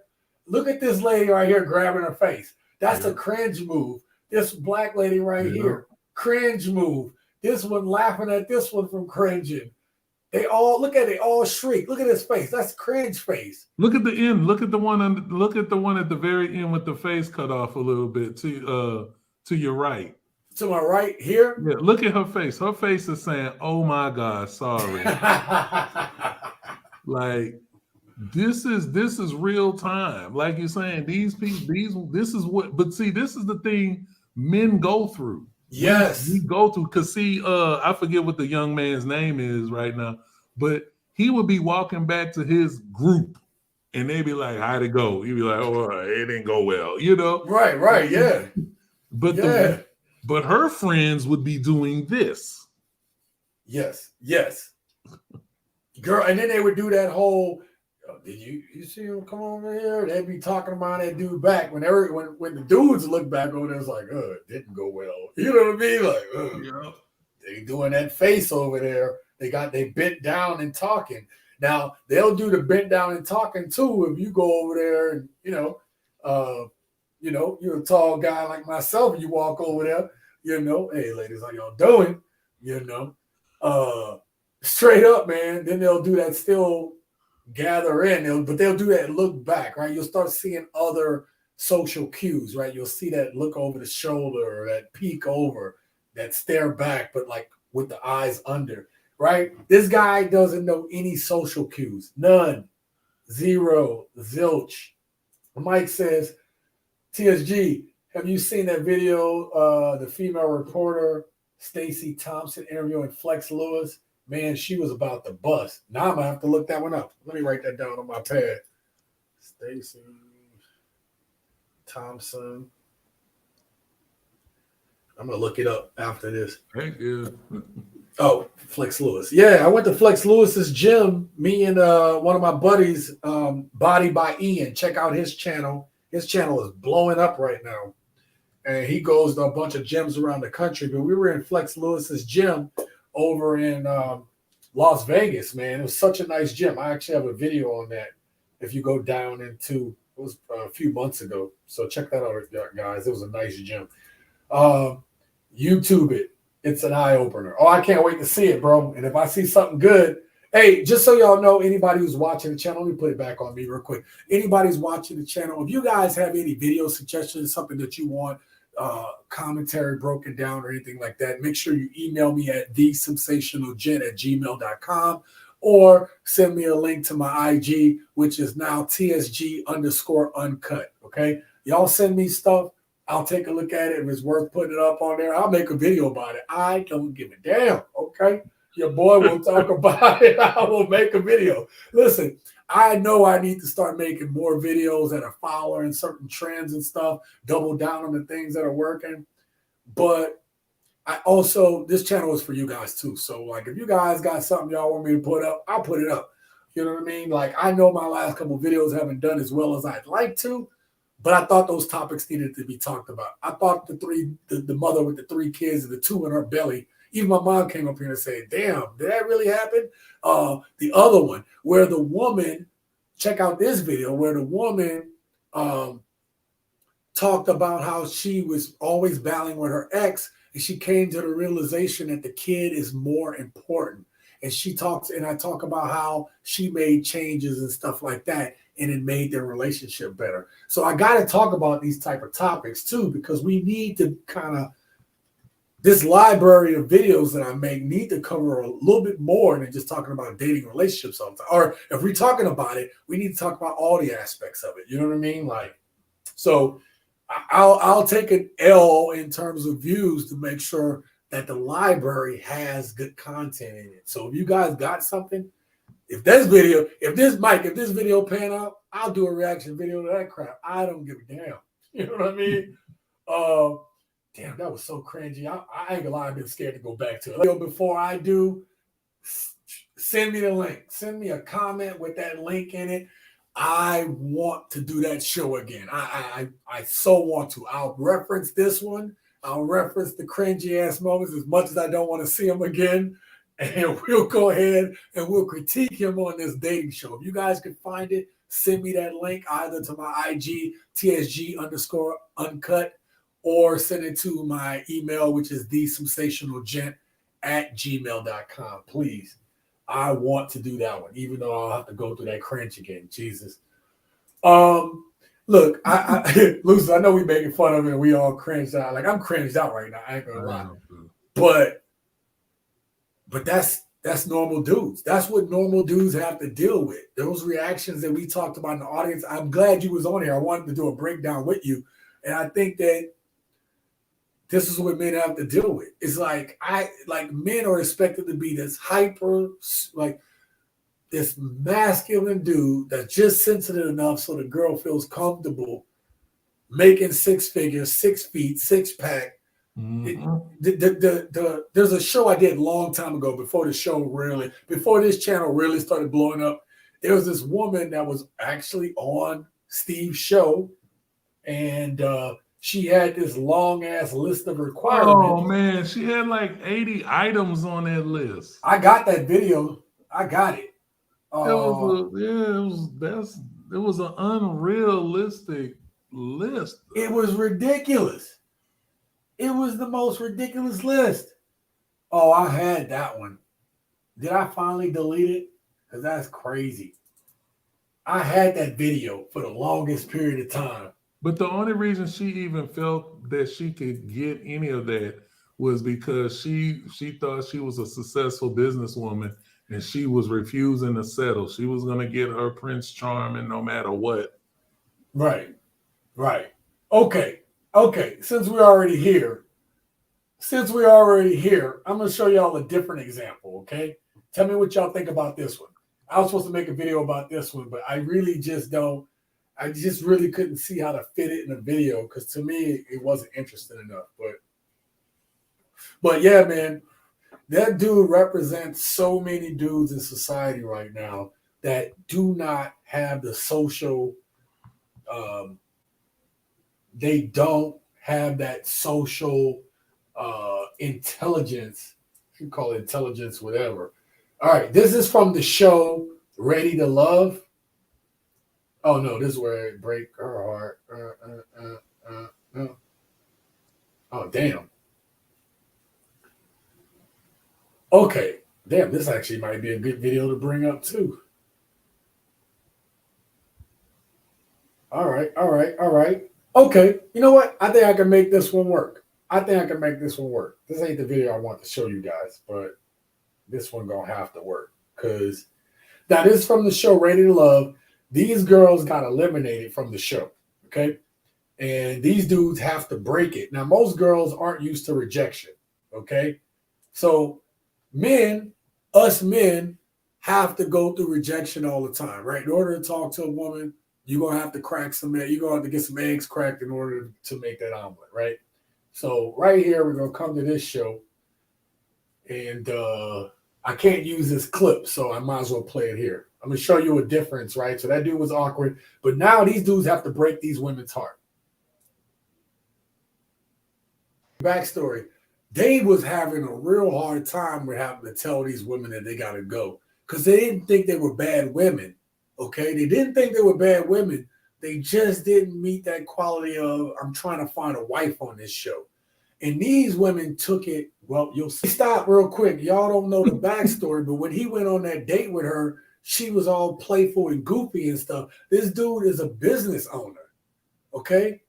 And so he was trying to talk to her, and she like punching flies in the air and stuff, and everything was silly. And he's like, yo, I'm looking for listen, it's like a man doesn't mind. Like women will say that men don't want or can't handle strong women, and that's not the case.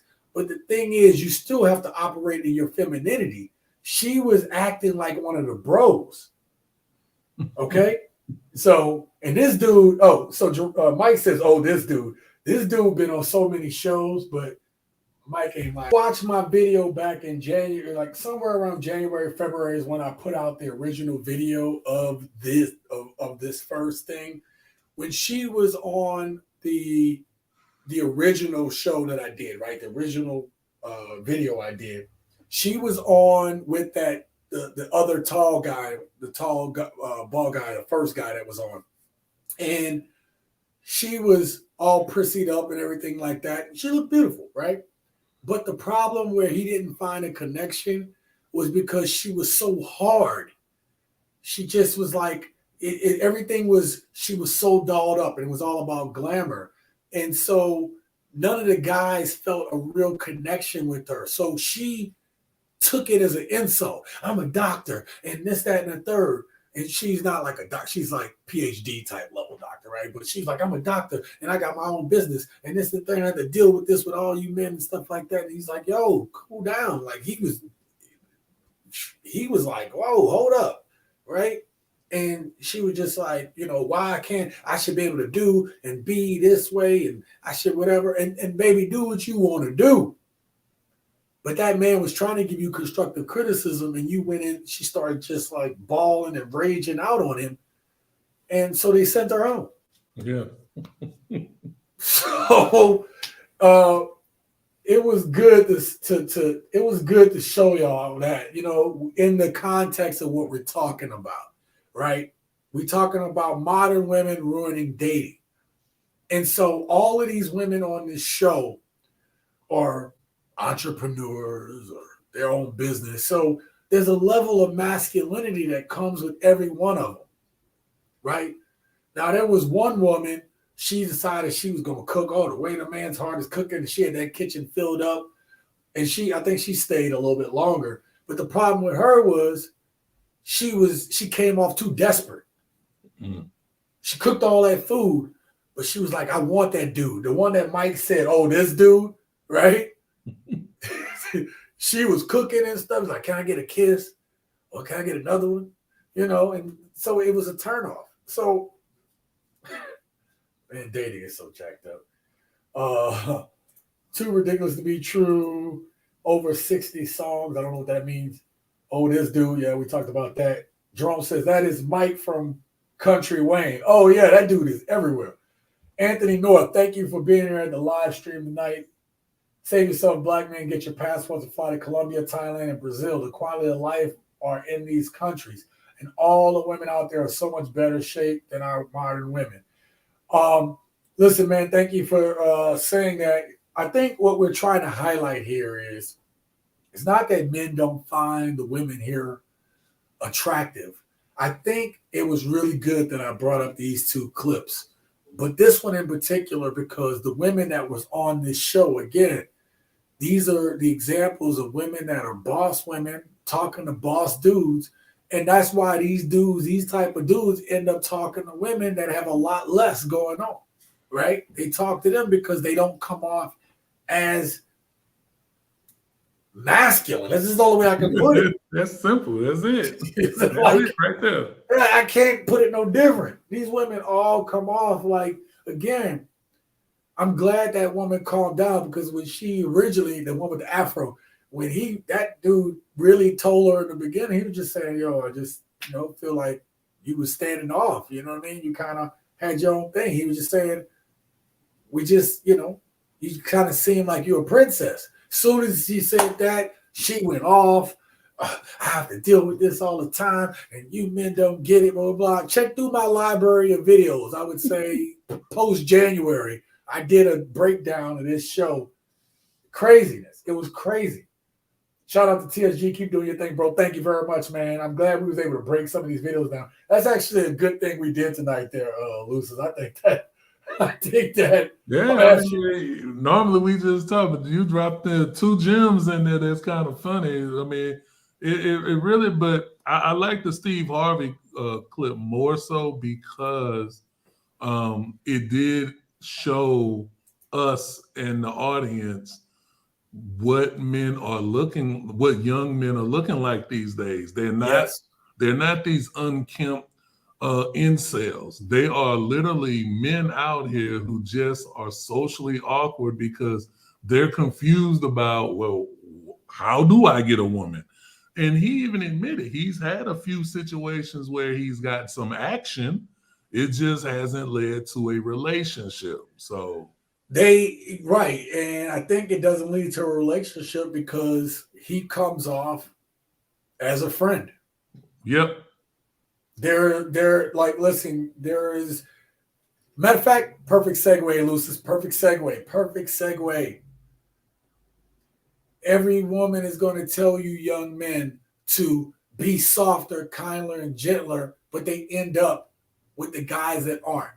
Why is that? Because no matter what they say, every woman still wants a man that comes off as a man, that comes off with some level of masculinity. As much as it's getting suppressed, it is still something they desire, right? So it's the double. It's like double speak. You know what I mean? Like you say you want one thing, and if I do be more kinder, gentler, sensitive, then you're gonna look at me like a simp. Anthony North says Thai girls are so nice, shapely, cooperative, and love black men. TSG, I appreciate that. Listen, let me tell you something, bro. I watched a video recently, and this video had the comments turned off. So I'm subscribed to this brother now because I want to support the other smaller channels. But this dude is gonna blow up. So he had the one channel, and this is how this dude cut them comments off. Because when I tell you, Lucis, you gonna know why he cut them comments off. He cut them comments off because the title of the video was Asian women versus black women. Oh yeah, he was inviting the pain right there. Bruh, black women lost 5-1. I was like, bro, I'm so glad you cut them damn comments off, man. I'm glad you cut them comments off. He would have got roasted. He would have got, and like the last one was like hair. And I was like, oh, well, that's awesome. Then black girls gonna win now when they got beautiful hair, like the natural hair and stuff like that. He was like, nope, Thai women win. They got longer hair. I was like, oh, Jesus, man. Oh, man, I was crying laughing here, bro. I'm not even lying. I was like, well, I don't even know. I wish I could leave a comment, but with the rest of the comments, he would have to move out of Thailand. Oh, my God. He said, what's up with that clip, bro? Man, look, I don't know. Steve Harvey played the SIM card hard. Man, Steve Harvey be pandering. Look, can I add this? Let me make this statement. I don't know why anybody is even listening to Steve Harvey. First off, Lori Harvey is an embarrassment to him. She grew up with him. And this is the product of his household, is a woman who is for the streets. She for the streets? She's for the streets. And she's admitted she's for the streets. She's just not ready to settle down because she almost made the mistake of marrying young. It's just like, okay, so once again, you're sending the wrong message in the dating market. Because what man wants a woman that just wants to run the streets? That's why Michael B. Jordan did the best thing he could do for you. He said, bye. Right. It's funny you bring up Lori Harvey because I happen to have a Lori Harvey statement. I felt like I hadn't really experienced anything. I didn't really know myself. I didn't really know what I liked, what I didn't like, or what I liked, what I didn't like. I just feel like I hadn't really experienced life. Now, we can talk about that in a second. We'll break this down. Let me finish reading. She said, explaining that she eventually reached a point where she didn't want to settle or compromise to make a relationship work. I'm going to read that again, you guys. Explain that she eventually reached a point where she didn't want to settle or compromise to make a relationship work. However, I want to move. Whatever I want to do, I'm going to do it. And if it's no longer serving me, I'm going to move on. Now, what that sound like to you, Lucis? Sounds like a very selfish person. That's what exactly it sounds like. It sounds like a woman who has made a decision to say, it's all about me. If you're not willing to compromise, you're not going to settle. How do you get to a point where you can have a family with a woman like that? Which is why I fully support Michael B. Jordan saying, hey, I'm not going to be your sponsor no more. I actually was with you to make you my wife and move forward. I've accepted the fact that you've slept with many public figures in the world of rap and professional sports. And yet, me being a successful actor, got my shit together, I cannot be worthy of Lori Harvey. Right. Let me get to these comments real quick. No, we already talked about that. First of all, let me go back up here. Corey Steele, thank you for being here in the chat tonight, bro. I want to give you a shout out. And then Anthony, I gave you a shout out earlier, but I just want to make sure I acknowledge you, man. Thank you for giving us some really good comments, man. Real passport bro stuff right there, and I appreciate that. Kings of Kings, thank you for being here, my man. Soon as you give a black woman a compliment, she call you thirsty or desperate. That was my point, King of Kings, of why I brought the Lori Harvey clip up after this. Because this right here, these statements, isn't just Lori Harvey. Right. Like, this is, because what is the title tonight, right? We're talking about modern women ruin dating. And Lucis just eloquently broke down the Michael B. Jordan situation where he was like, okay, I get it.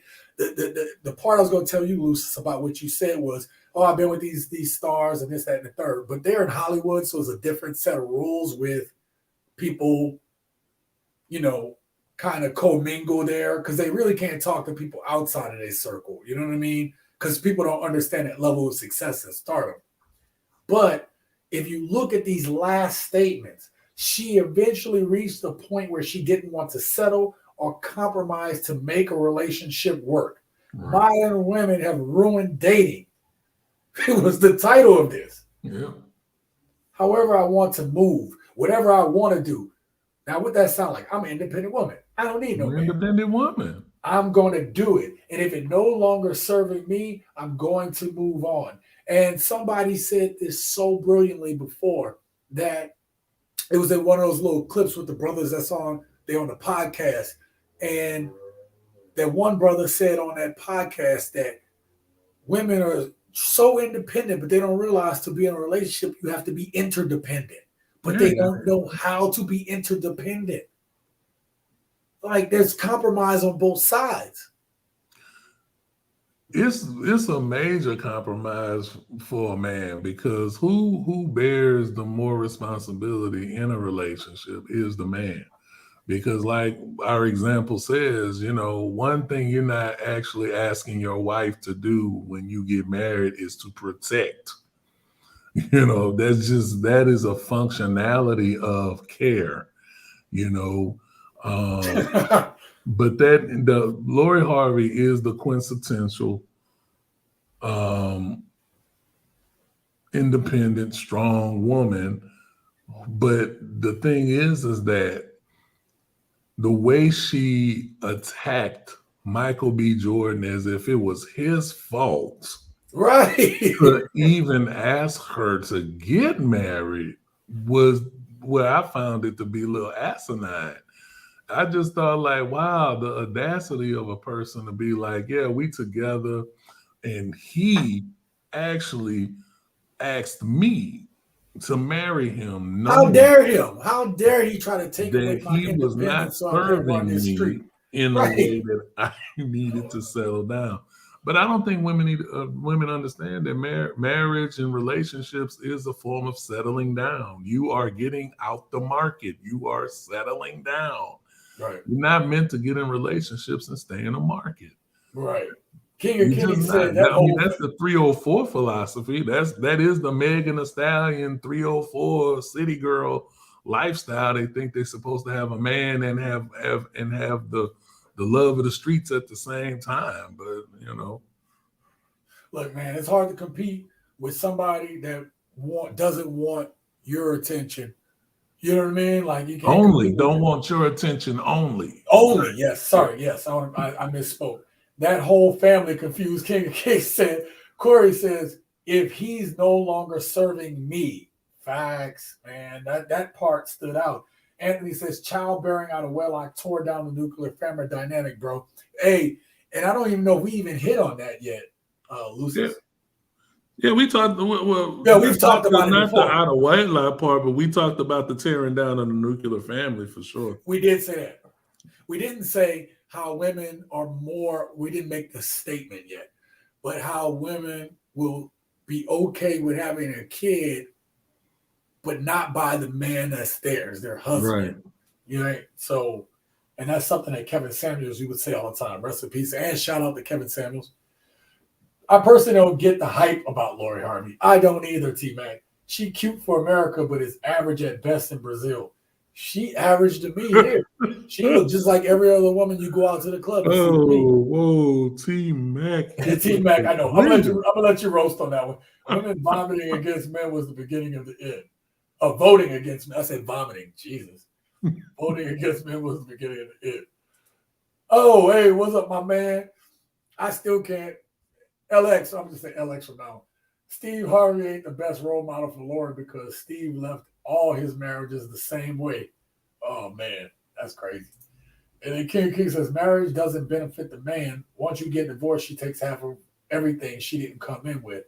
Well, that's the thing, King of Kings. Check this out, man. If you go ahead and ask women, they will say, and it was in one of my posts where that post that I did, Lucis, that community post I did with all those the feminists, whatever, and they were talking about marriage benefits the woman. Don't make me pull it up. Don't make me pull receipts there, King of Kings. I'll be back in a second with it. There's too many masculine women who think they can measure up to our men.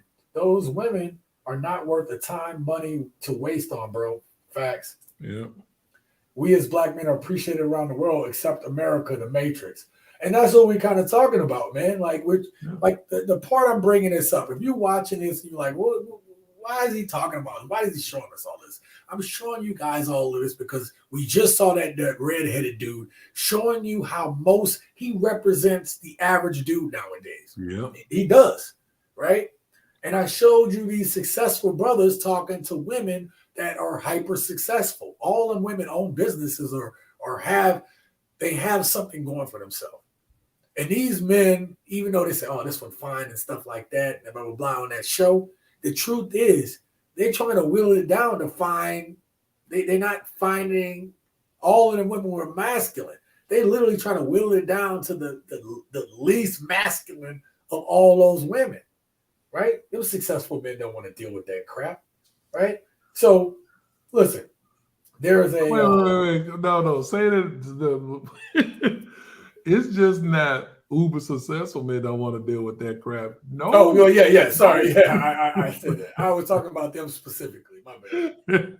Yeah, my bad. Yeah, like nobody want to deal with that crap. Hold on. There is a...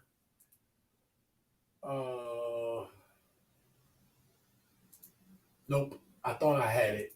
It's one of these phrases where the woman says it benefits...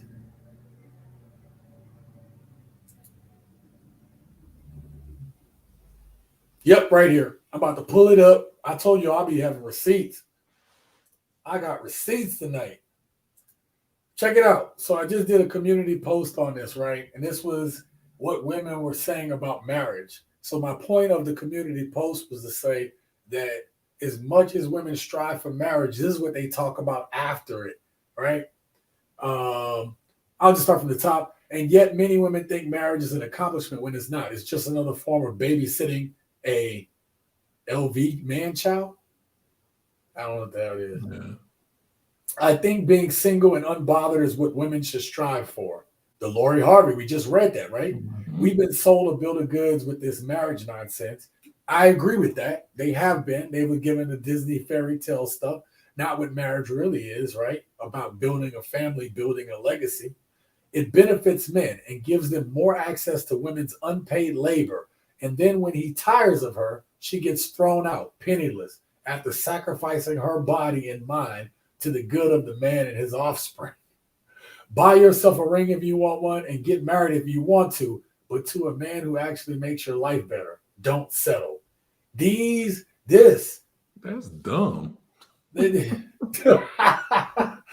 is No, the second one. The second one is so dumb because that argument about being married and unpaid labor.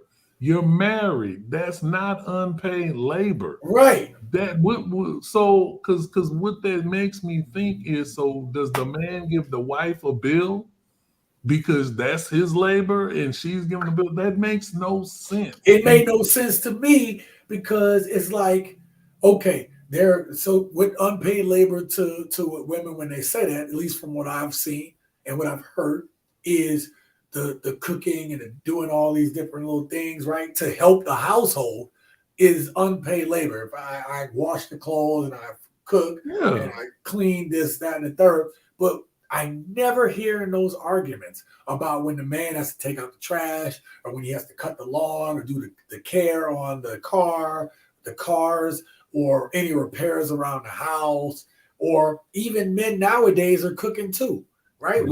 We've bought into it. We say, okay, you know what? I can do that. We can do some 50-50 on we can do some 50-50 on some cooking. And then you got a man like White Kevin. If you don't know who White Kevin is, y'all got to go and watch my last few videos. White Kevin had a wife who had him cooking, and she literally punked him in the video. You remember that one, White Kevin? That was horrible, and she admitted that she was ugly too. She said, "I might be ugly and fat, but I have a Kevin." Kevin bought me horses. Kevin, why'd you buy me horses? Because blah blah blah wants horses, and I haven't cooked since 2019. But Kevin's making me these quesadillas tonight or some crap. Right? What are you cooking, Kevin? Quesadillas. Yeah, he's cooking me dinner. I'm going to pour myself this damn Aperol Spritz, and then Kevin's going to come out and help me grain the horses that he bought for me. That video was hilarious because it was funny because she was like, I got a Kevin. Like, for real. I got a simp. That's what she said. Yeah. I got a simp. All right, let me go to these comments. Y'all roasting up in here, man. Oh man, y'all is roasting. I gotta come back up here. Okay, so last was Corey women voting against men was the end of the beginning, or beginning of the end. Alex says Steve Harvey ain't the best role model. Yep, because he left his marriage the same way. King of Kings says marriage doesn't benefit the man. Once you get divorced, she takes half of everything she didn't come in with. Facts. That does happen. So what about that? Is he paying in the end for your unpaid labor? I don't know, man. Anthony says there's too many masculine women who think they can measure. Oh, I read that one. And then Anthony also brings up that how black men are appreciated around the world. Yes. And then who cares about Lori Harvey anyway? I agree with you. Okay, Anthony, I totally agree with you. But me bringing up Lori Harvey and what she said was important to this conversation about women ruining dating, because the end result is, right, that you hope to find somebody that you have a family with and that you grow old with, or at least y'all support each other, right? And Lori Harvey had echoed in that statement how she was going to go off and do what she do until she hits that wall, and then she's going to be trying to look for somebody. Is she not? Right? Anthony says, I'm 66 years old. Thank you, gentlemen. Thank you, sir, for being here. And too old to deal with modern women anyway. TFG cut the school. The schools and education is rated number 40 overall. Did we not talk about the schools in the beginning of this thing? Yep. I talked about, well, in the beginning of the thing, you might have missed it, Lucis, but I talked about how the educational system, the indoctrination of the educational system, everybody has the internet and all the knowledge at their fingertips. But if I don't teach you in school how to apply the knowledge, then you keep everybody subverted. Because if everybody really studied and was up, these rich people be in trouble. But the problem is, most people don't know how to apply this so-called knowledge. People are pulling knowledge and don't understand what they're reading. People are pulling knowledge and understand what it means or how to apply it. That keeps you subverted, right? Because right now we're in the information age, but we can't have everybody being woke, because if everybody was woke, you'd be like, yo, we should all band together and strangle these mofos. You know what I mean? Well, Get your hand out of my pocket. That's what we'd be saying right now. The children are not being taught Black history, which is American history. Oh, man. Okay, Anthony dropping elbows. Look, Anthony, you don't have to worry about it. Lucis hits us up all the time with some Lucis hits us up all the time with some good stuff. Men do not want a competitor. No, why are you competing with the woman you supposed? Listen, I'm gonna speak for Anthony on this one because I'm surprised you don't come back through with this one. But when you go to these other countries, these women are not trying to compete with you, right? They compete with other women. They ain't trying to compete with you. They're competing with. They That's know exactly who they compete they with. know they compete with other women in those other countries. Okay, But can I make a quick comment for Anthony? please do.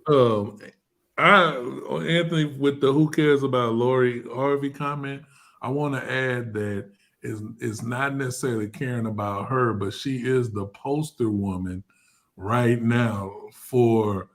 She's being praised for dissing a man, a level guy that proposed to her, and she said no, like, nah, that's not gonna happen, partner. Right. And it's for men, and because we're talking about relationships, what message does that send to men? Like, to me, this is why Passport Brothers is winning. Yes. This is why the go your own way is winning. Because what's the point of trying to date a woman with the intention of a long-term relationship and family being on the horizon, and she's in the streets basically saying, no, I want to continue to play. Yes. Yes. I want to jump in something real quick before I forget it, because you just hit on something. You said so Lucis just said that Lori Harvey, Anthony, was the poster child of modern women today. And every woman prior to him dating her, he couldn't lose. I mean, this dude was in Black Panther with some of the best shape of his life. He was in Creed 2, even the Fantastic Four movie that bombed, he still was in that, and people were like, oh, it's Michael B. Jordan. I mean, like, this dude has been on fire right now making movies in Hollywood, okay? And that woman basically emasculated that dude. And he didn't go back and try to retaliate. He didn't come out. He had class. Yeah. He had class personified, because she should have got roasted on that one. But he didn't. And guess what? He'll be looked at as being weak for doing that, for having class. Where is the class that's coming from the women like Lori Harvey? It's not. They don't know. They don't like know. I said, she got praised. Right. She did get praised. She got praised. Men want peace in their homes. Absolutely. These modern women totally lack accountability. All stop. We could stop the show right there on that, because me and Lucis always come back to accountability. Yep. We have to be accountable, because if we're not, we get held accountable. You know what I mean? Like, it don't work. It doesn't work like that for us. No, it doesn't. And you're talking like that's what I talked about earlier. I said that dating nowadays, the dating market for women is just like capitalism, like late stage unfeathered capitalism, and that's what's going on right now in the dating place, the sexual marketplace, all these different places. right? It's unfeathered capitalism on the coochie. Okay, that's exactly what it is. Well, as Dave Chappelle said, if coochie was a stock, it'd be plummeting. Yeah, well, yeah, it's like Enron, right? That thing is like, oh, you went with the Enron joke. I ain't heard that in a minute. Yes. yeah. Yes. Somebody dropped that joke on me years ago with my second ex. It's like, yo, my cousin was like, yo, your stock was like Enron. I was like, what you mean? He's like, man, you cashed out right at the right time, man. Them girls knew them girls around this town knew your tricks. All right, but God bless dirty old men and pretty young girl. That's too funny. No class. Yeah, you're right, Corey. And it says, clear up your mic. I don't know how much I can clear it up. I just need to stop moving and laughing. All right. So, yeah, man. What you got to say, man? I'm gonna go ahead and end this live. I'm good. We've touched on a lot of topics. I'm really at this point. It's all jokes and giggles right now. But yeah, I know, bro. I know. This has been a good show. I really appreciate being on here tonight. Thank you. Yeah, not a problem. We're gonna have to look. I like that little segment we did where we critiqued the video to make the point that way. You know what I mean? That was a good one. That style was nice. I like that. Oh yeah, I did too. I liked it. But I think it was better. It was good because it really highlighted a few things in one video. One, there are men giving men horrible advice. There was a symbolism. There was a symbol, not symbolism, but there was a symbol of what the socially awkward young male looks like today. And we got a full audience view of what women do when men get dissed. How? Oh man, so cringy. Oh Jesus, I'm so cringy. I like that too. That reaction from the audience. So It's Complicated channel actually put out a video today. Check it out. I support that brother. Shout out to It's Complicated channel. And in there, it was that same thing where he asked the questions like, well, you guys control access. Men have to come up to you guys. Like, you guys control the access. And he was pretty much saying, then wouldn't it be generally true that, oh my God, he words things so damn well. But the point is, check out It's Complicated channel video. It just came out tonight. If you haven't got that channel, this dude is walking around Las Vegas asking questions. I'm pissed because one of my older videos, I did the walking around during Halloween asking people questions, right? I should clip that during Halloween time and then make that a YouTube short. I might do that. I got to start doing stuff like that. Corey laughed about Enron. Yeah, that was crazy. Good show. And then Anthony says 75% of our Black women are overweight in the Black community. Look at women in Colombia and see if you notice a difference between night and day. Listen, I was going to actually do, Anthony, I was actually going to talk about, there's another show I'm going to do. As much as I bring modern women into this, at some point this is a men's show, so I need to talk about men's issues too. And one of them is our health, okay? So there's a show coming up. It may or may not do well, but I'd rather have it in the library there so that we talk about it than not, okay? So we have to also look after our health too, you know? But when you talk about that overweight and obesity, right? Like, men want fit, feminine, cooperative, and respectful women. And you bring up that, and it's like, what am I supposed to do with that? Right? If I'm with women, a lot of these women, like women nowadays are better now in terms of trying to go to the gym. What they lack is the consistency in the gym. You know what I mean? Everybody doing yoga, everybody doing Zoom classes, but the consistency necessary in order to be successful isn't there, it isn't present, right? Or what Lori Harvey says, I don't have to change. You accept me as I am. I just did a video on that too. Well, with Black women though, it is an accept you as I am situation, because when you're talking about 75%, but the really Anthony, you're about 5 points off. It's really 80% of Black women are overweight in our community, and And of that, I think it's 70% is considered obese. So with that being said, what you have is we have women who just say, you know what? I'm not even gonna answer this. I'm gonna find this clip for you, TSG. Send it to me, bro. Send it. Find it. I'm hopefully by the weekend. And when you put it up, we're gonna send it to you because it's something funny about it was a clip of a obese black woman saying that she's overweight due to racism. And what? It was interesting. It was kind of funny. And I was like, wow, really? Like, we've gotten that point, but it fits because her attitude was very much demanding in that situation. But what does that say when everybody else and the counterparts to black women aren't having these same issues? Is very interesting. So, but anyway, I agree with you, but I just wanted to say, like, there's some other caveats because in our community, it is so much about take me as I am. So let me quick and put it before I forget. Let me put a quick plug in real for this super chat from my boy Andre and Andrea. Great topic. Shout out from Cali, Colombia. Thank you all for being here, man. I appreciate you so much, man.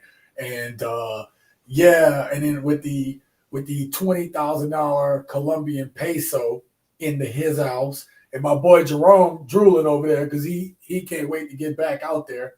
I love Cali, Colombia. Bro, when we doing the bro trip? Come on, bro. What's going on? I'm actually calling you out on camera so I can make sure this is on film so we all know. I've been telling you about this for a minute when we're doing the bro trip, bro. What's going on, okay? We'll be there soon. Yes, that's right. We'll be there soon. Hit me up with the itinerary. Let's go.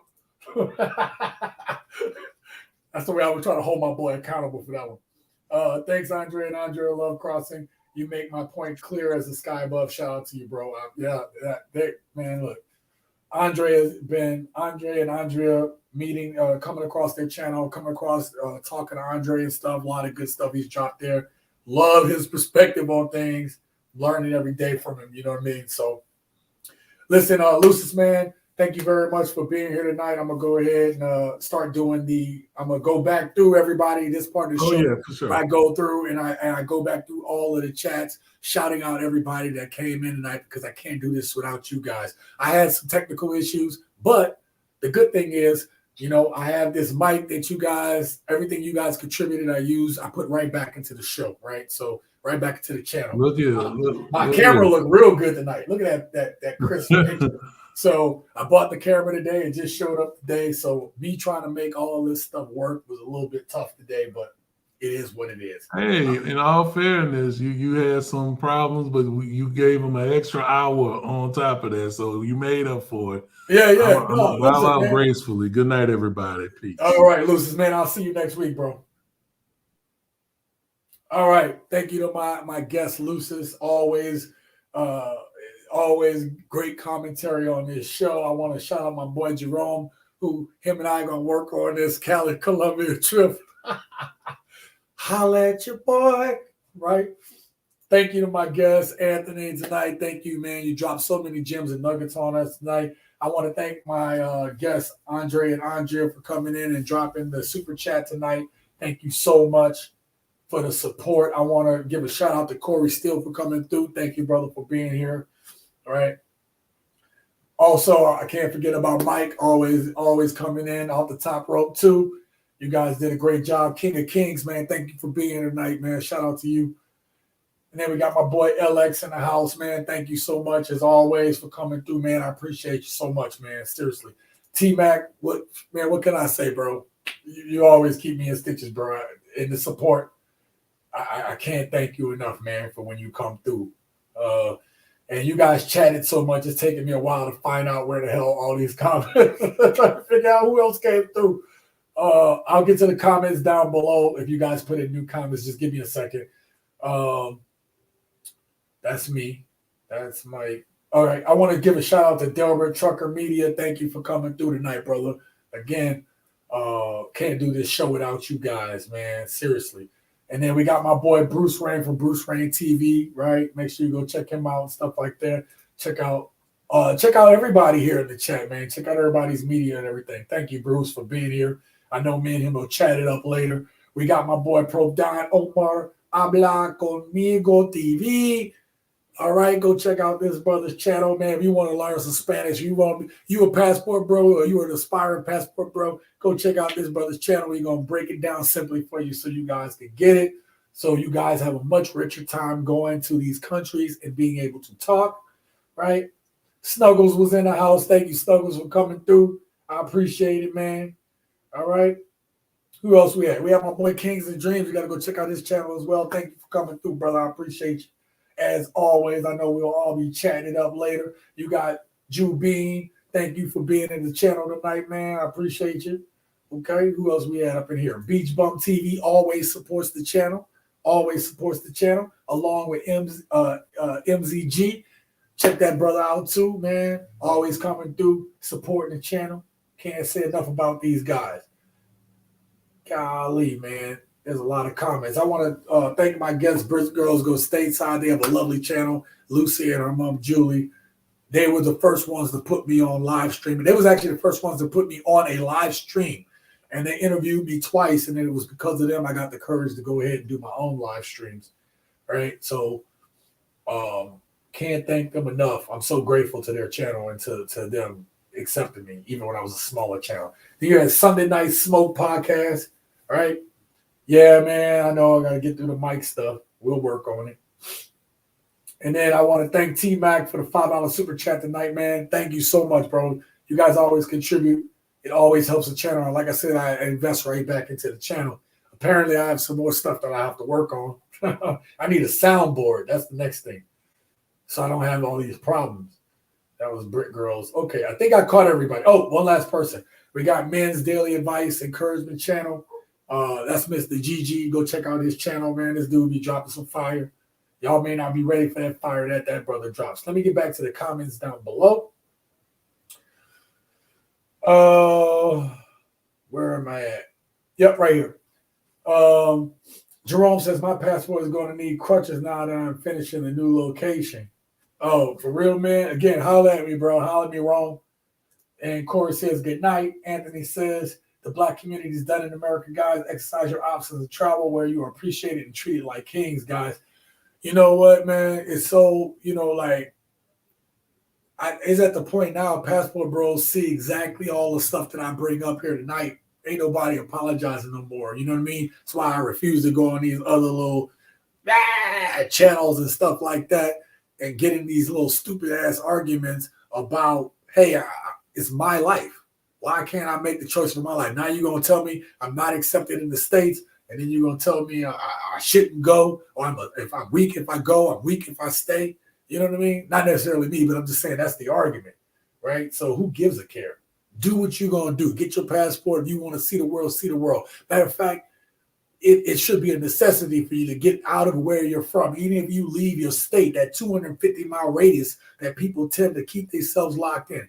Get outside of that and see something beyond yourself. Don't let television tell you how to live, where to live, what life is about. Go see it for yourself, man. Don't fall for the okie doke. Unplug from the matrix. Andre, which Colombian city is best for brothers to meet ladies? T-Mac. It's still messed up, bro. Yeah, I know. I can't do nothing about that right now.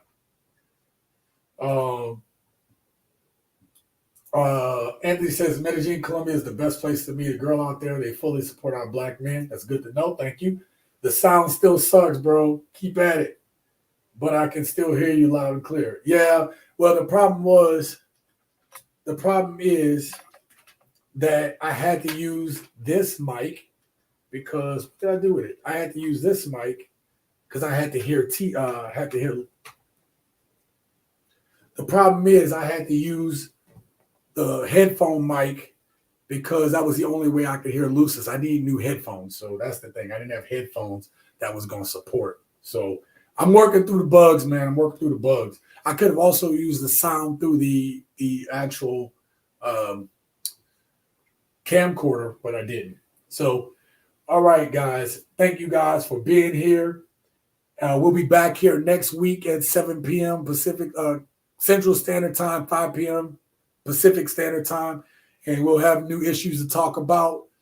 Tomorrow, I have a new video or a YouTube short tomorrow, and a video on Friday, and community posts all through the week. Make sure you particularly check out Friday's community post. That one specifically is a bunch of quotes that it's things that women say, but it's reversed. So what I'm saying is, a strong man isn't intimidated. A weak man is intimidated by a strong woman, right?